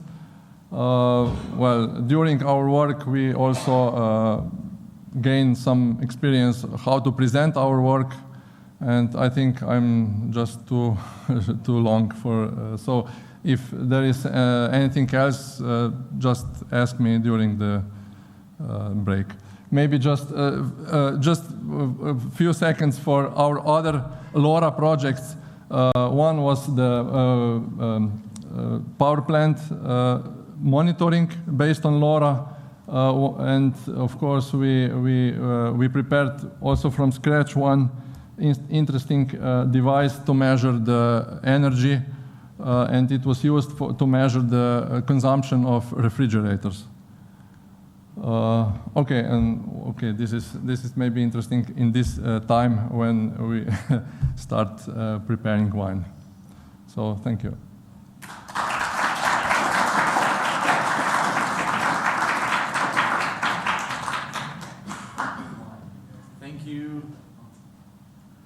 Thank you, Marko, for the presentation. I invite Luka Kovacic to join us on stage with an interesting presentation about the LoRa speed sign, and you'll learn a bit more about it right away.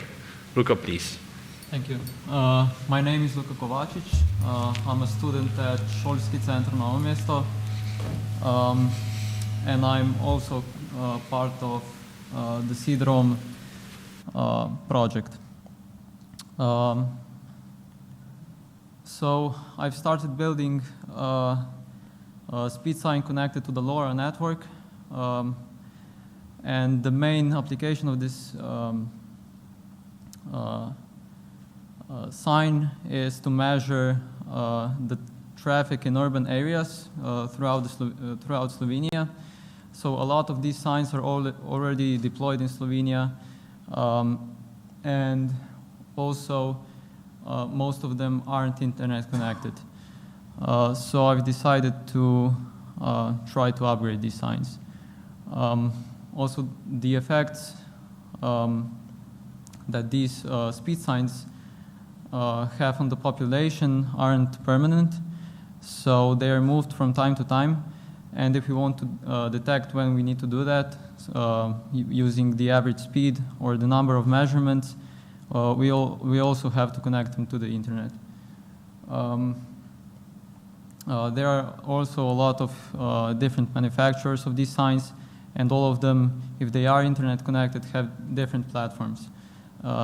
And the data cannot be accumulated in one place and analyzed later. So the first attempt was using a Raspberry Pi and a 3G modem, which was a logical starting place for me. So that was 2 years ago. This was the test implementation. I got a speed sign to test with, and then I reverse engineered the parts. It was quite cheap to build, but the cost to maintain it was quite high. There were monthly costs that had to be covered because I needed data transfer and a SIM card. So in a large deployment, this doesn't make really a lot of sense because each of these signs needs its own SIM card. So this was the next step. This was now during August 2019. And I built my own PCB for the speed sign using the PyCom LO1 OEM module, which is quite new and a great technology just to start quickly with the development. It's an ESP32 with Semtech LoRa PHY. And the board itself has 9 to 40 volts input voltage, and it has a common RS-232 interface, which most of these signs use. I also added an I2C port just for future-proofing. And it, of course, supports multiple manufacturers of these speed signs. The two speed signs I already opened and tested and reverse engineered. They both have RS-232. It uses OTAA for activation, and all the graphs will be publicly available later when the signs are mass deployed. So this picture on the left is the sign itself with the electronics, with the PCB, and the picture on the right is the testing of the sign. Thank you for your attention.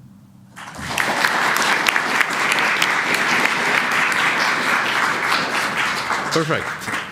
Thank you, Luca, very much for the presentation and a good idea to get the signs connected. We see them every day and we don't see any data from it. So thank you very much for the effort. Now I would like to invite Luca Mari to join us and speak about Colibri IoT and IoT connectivity in general. Luca, please. Okay. Thank you. Thank you, Luca, and IRNA's team for a great conference again and the invitation. So my name is Luca. I come from University of Ljubljana, Faculty of Electrical Engineering, Laboratory for Telecommunications. My topic is IoT, of course, on the faculty, and I also founded Maker Lab, first open lab at the University Ljubljana 5 years ago, where we actually teach students how to actually work on the real stuff, on the real projects.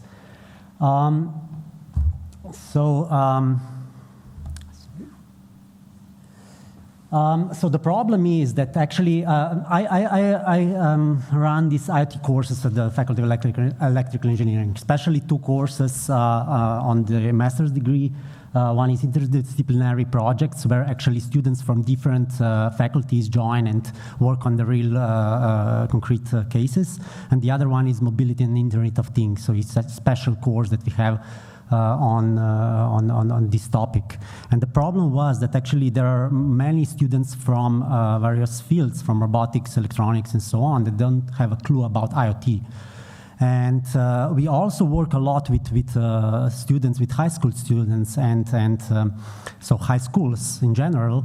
And they have a problem. We have a problem that actually students that come to us, to university, to faculty, don't know. They have a lack of knowledge about these topics. This is why we have developed IoT platform based on the LoRaWAN technology and Arduino. So they can easily start working on this topic and projects, concrete projects. So basic features of this platform are actually LoRaWAN connectivity from scratch with antenna integrated on board, an Arduino environment, support for Wemos D1 mini shields. So these are easily available and accessible through the web. So really cheap sensors. And of course, Arduino libraries that we prepared for them. So basically, they can start working on this really quickly.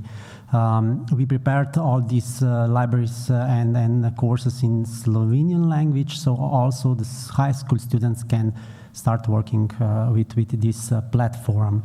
And also the hardware is, of course, open, so they can upgrade it easily. The platform supports all these connectivity interfaces and all these other classic interfaces, so you're familiar with this probably. The other version of the same platform is a Pro Edition.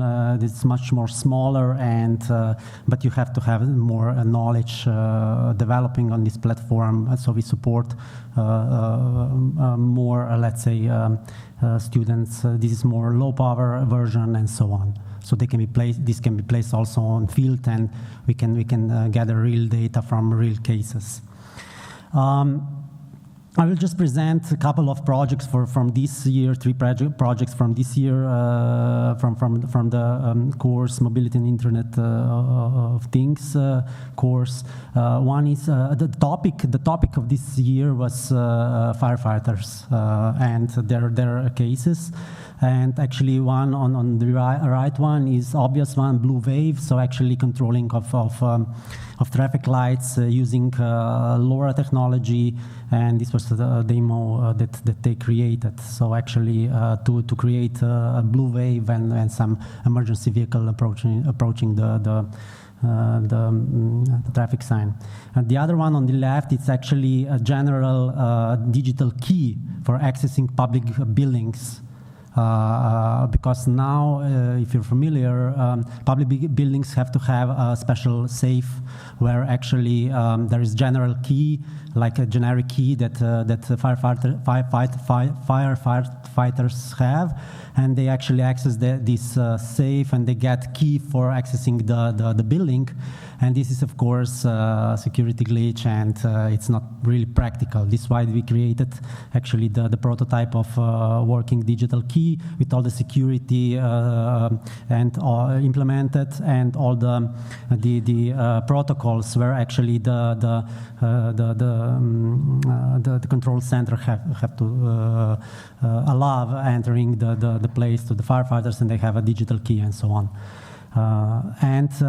The third project that was more advanced one was actually the students developed this device. It's actually a physical device where firefighters implement in the vehicle, and actually the device hijacks RDS traffic, RDS actually radio band, and actually sending the message to the near vehicles on the radio channel to move when the vehicle is approaching. And this is actually, with all the backend, all you can see it's actually working. So actually the communication is, they used LoRa communication to the device, to the firefighting vehicle, where actually the signal is broadcasts on these frequencies, and also voice messages are actually sent through these channels. So basically, thank you. I would like to invite you, for all of you who have high school students, so children at high school, and all of you who are working with high schools actually, to join us and try to push platforms like these to high schools where we can teach actually our children on these topics in the early age, let's say. Thank you very much.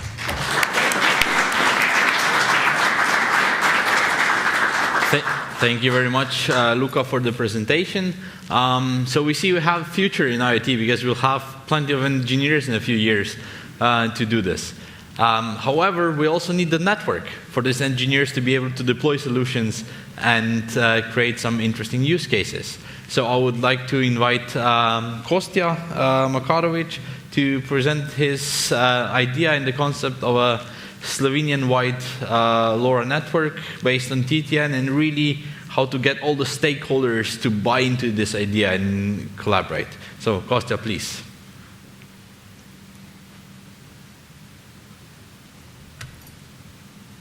Thank you very much. Good evening. And as Marco already presented, we are coming from SideROM, and we are working there as volunteers. And as you can see, in this community, we made several sensors, and we have many students who can also expand the applications of LoRa further in future. However, these students are from all around the vicinity of, for example, Novo Mesto region, and therefore they need to, if they want to use their sensors, they need to connect this to somewhere. Of course, one gateway on the school is not enough. So therefore, we got an idea what to do to expand the network to be more widely accessible, and that's why we got this idea to make the bigger network. So the LoRaWAN projects are basically divided in 3 groups. Many of them are commercial users. They usually build their own gateway. They use in some closed space, like in a company or whatever. There are some public users, like some communities or some municipalities and so on. They monitoring the parking lots and all this stuff. And there are some amateur users, like we are, and Marco, who builds the weather station, some other devices. And we are from this group, of course. Currently in Slovenia, we can observe something like this. This is the coverage. We see a lot of white spaces still here, but there's quite a lot of centers where the LoRaWAN is widely accessible. Maribor is one, for sure. Ljubljana and surroundings also. There is some few in Novo Mesto, and a lot of this in neighboring Italy and in Goriška region. However, everywhere else there is not so much of this. The first plan to us is to cover the rough coverage of Slovenia and to put the gateways on Krim, Nanos, Krvavec. This is our high and very, very nice peaks with nice view. And therefore, the coverage will be really widely available.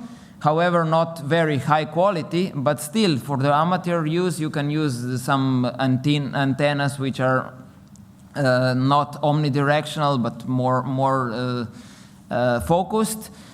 And the second plan is to adapt this network to the places where it's needed. And of course, we have already a widely accessible ham radio repeater network, which already hosts the places on these peaks. So we asked them if we can join with the devices there. Well, there was some problems, of course, because LoRaWAN can be used in commercial applications also, and it's very hard to define what is commercial and what is not commercial, what is the pure amateur. But basically, we got the agreement that we can use the places, and we also get some possibilities to already put some gateways on. Of course, there are some problems.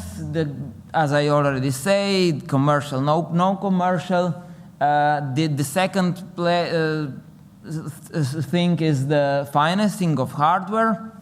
Of course, we are all amateurs, and we should only invest our own money to build a network for everybody, which is a bit unfair, but still enthusiastic. And of course, at the end, all the devices should be we need administrator and maintenance for sure. And of course, we already see a lot of good practice of the applications of LoRaWAN network. And for the conclusions, I would like to help the community to expand the LoRaWAN coverage and to make the network accessible everywhere. And I would like to encourage you to co-involve this project and help us to build and to improve the network. Thank you very much.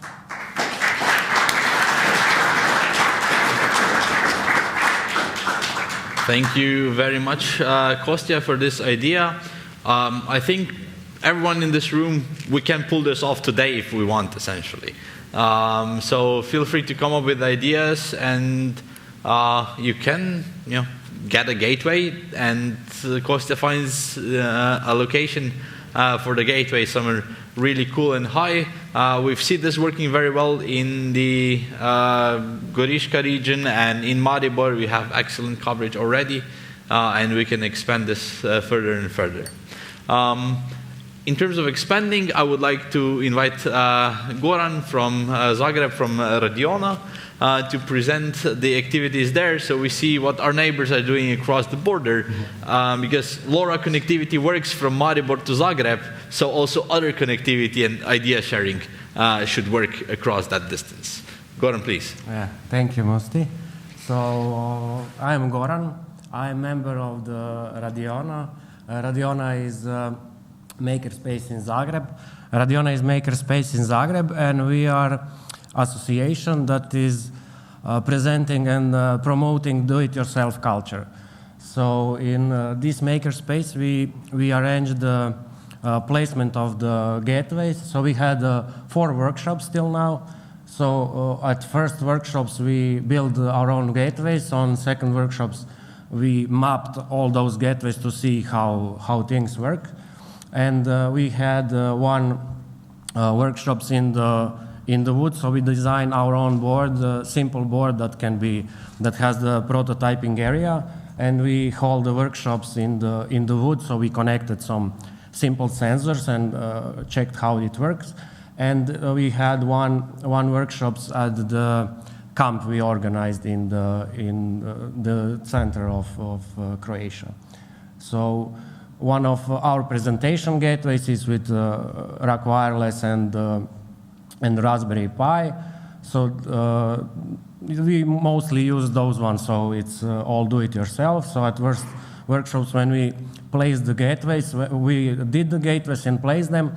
And on second workshops, we walk around and drive with the car and try to map the city and see the coverage, how the LoRa will work. You can also use the Grafana for mapping if you don't like data to be publicly available, or you want your own private mapping. On these workshops, we had some good distances. So at first we were at mountain, so we hit the Karlovac, so it was 54 kilometers. And on second try, we get even to here. So LoRa is really great for the distance and for the connection. This is designed by Damir Pridnic from our lab. So it is simple board that is using ESP32 and LoRa module. And we thought about that user always needs some prototyping area, so we designed it's Caterpillar that having prototyping area, and all pins are connected from the ESP32, so all pins can be used. Yeah, this was the workshops in the woods, so we like to be outside and work if it's possible. This is a mapping from that workshop, so we were around the lakes of Maksimir, so we mapped those lakes, so it's possible to get coverage on the lake. So we will talk with the park Maksimir, so maybe they can give us some place for the sensors, or we can see how we can start to monitor water in the lakes, because I know those lakes are often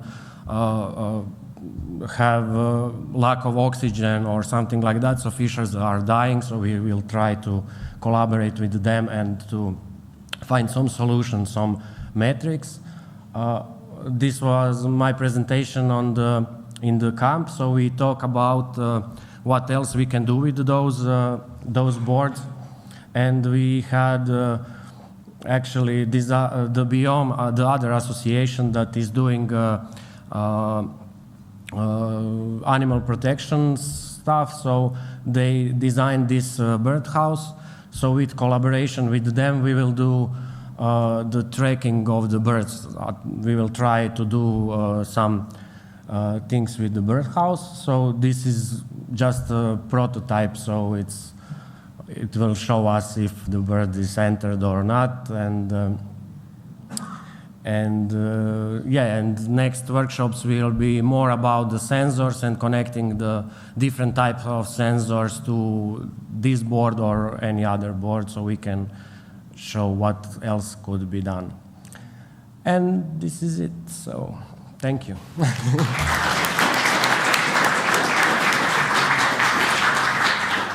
Thank you very much, Goran, for the presentation.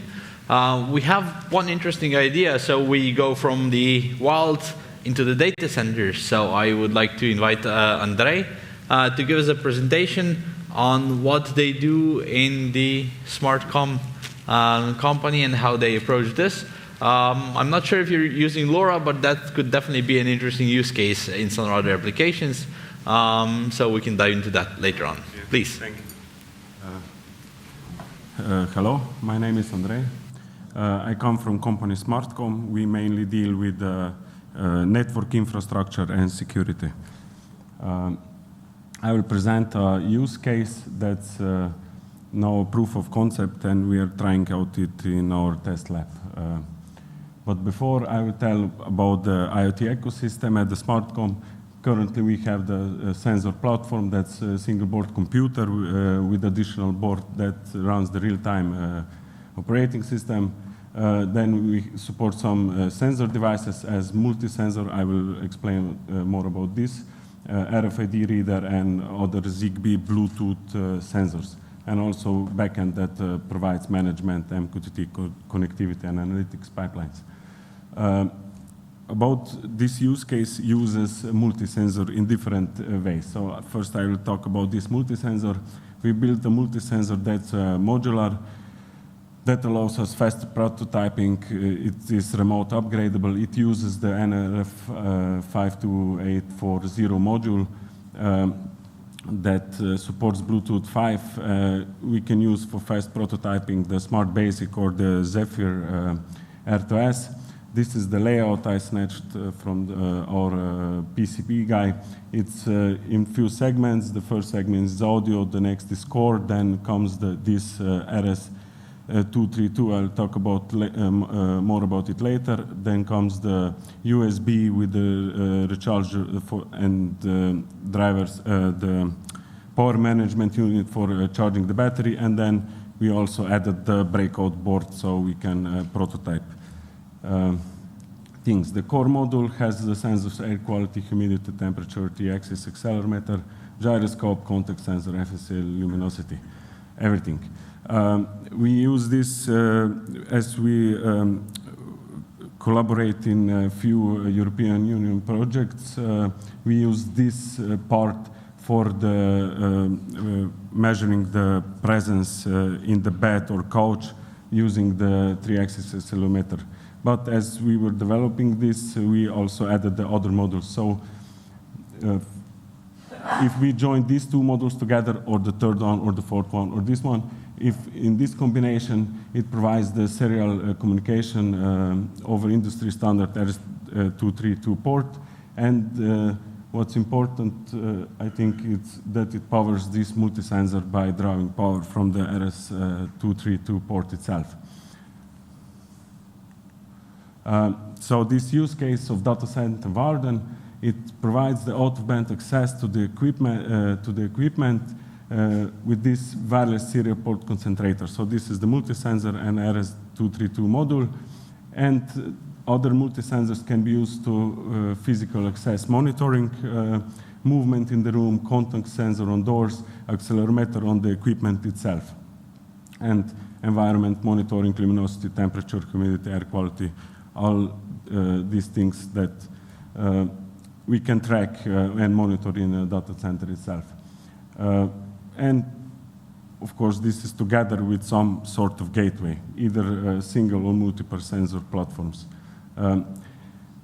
We now use Bluetooth, but it could be Zigbee, and with the change of the core module to place on some LoRa chip, it could be LoRa. I will talk about this wireless serial port concentrator. So this one taps into serial management console that's usually on every industry gate and networking equipment on every server.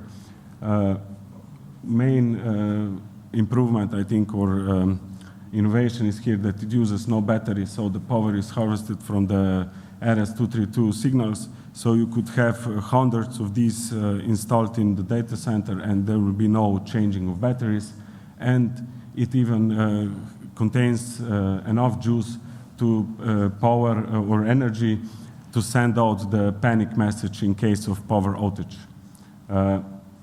These ports can be accessed as SSH over WebSocket, web-based terminal, plain SSH, or by using some virtual cellular port. So this is from my side.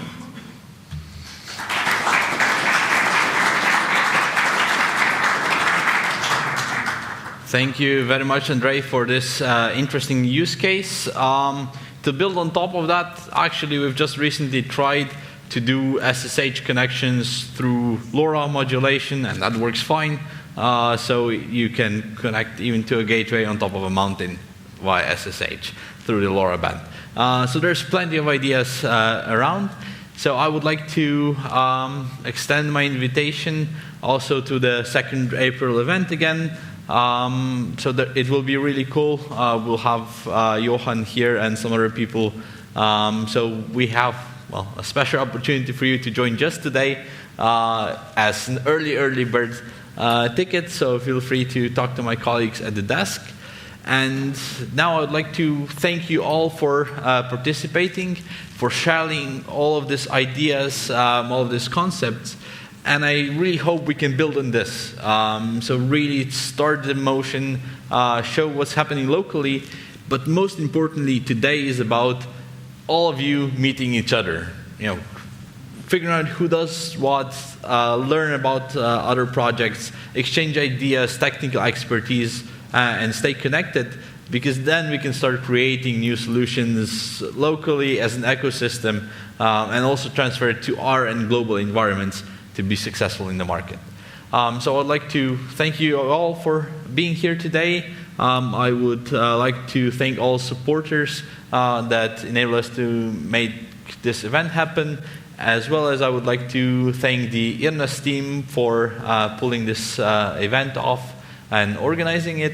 So I'd like to now invite you for snacks and beer and a nice discussion in the next hour. So please do chat to people you don't know yet. Thank you very much.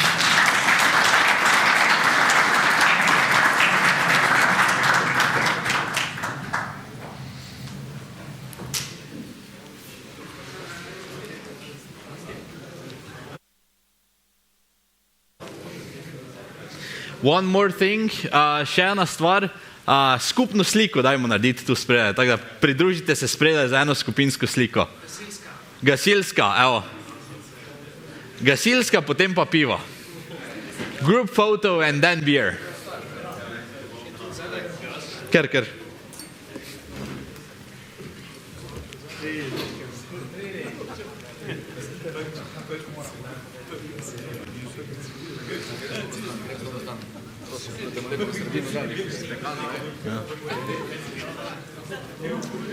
Še malo bolj not, proti sredini, da bomo vsi.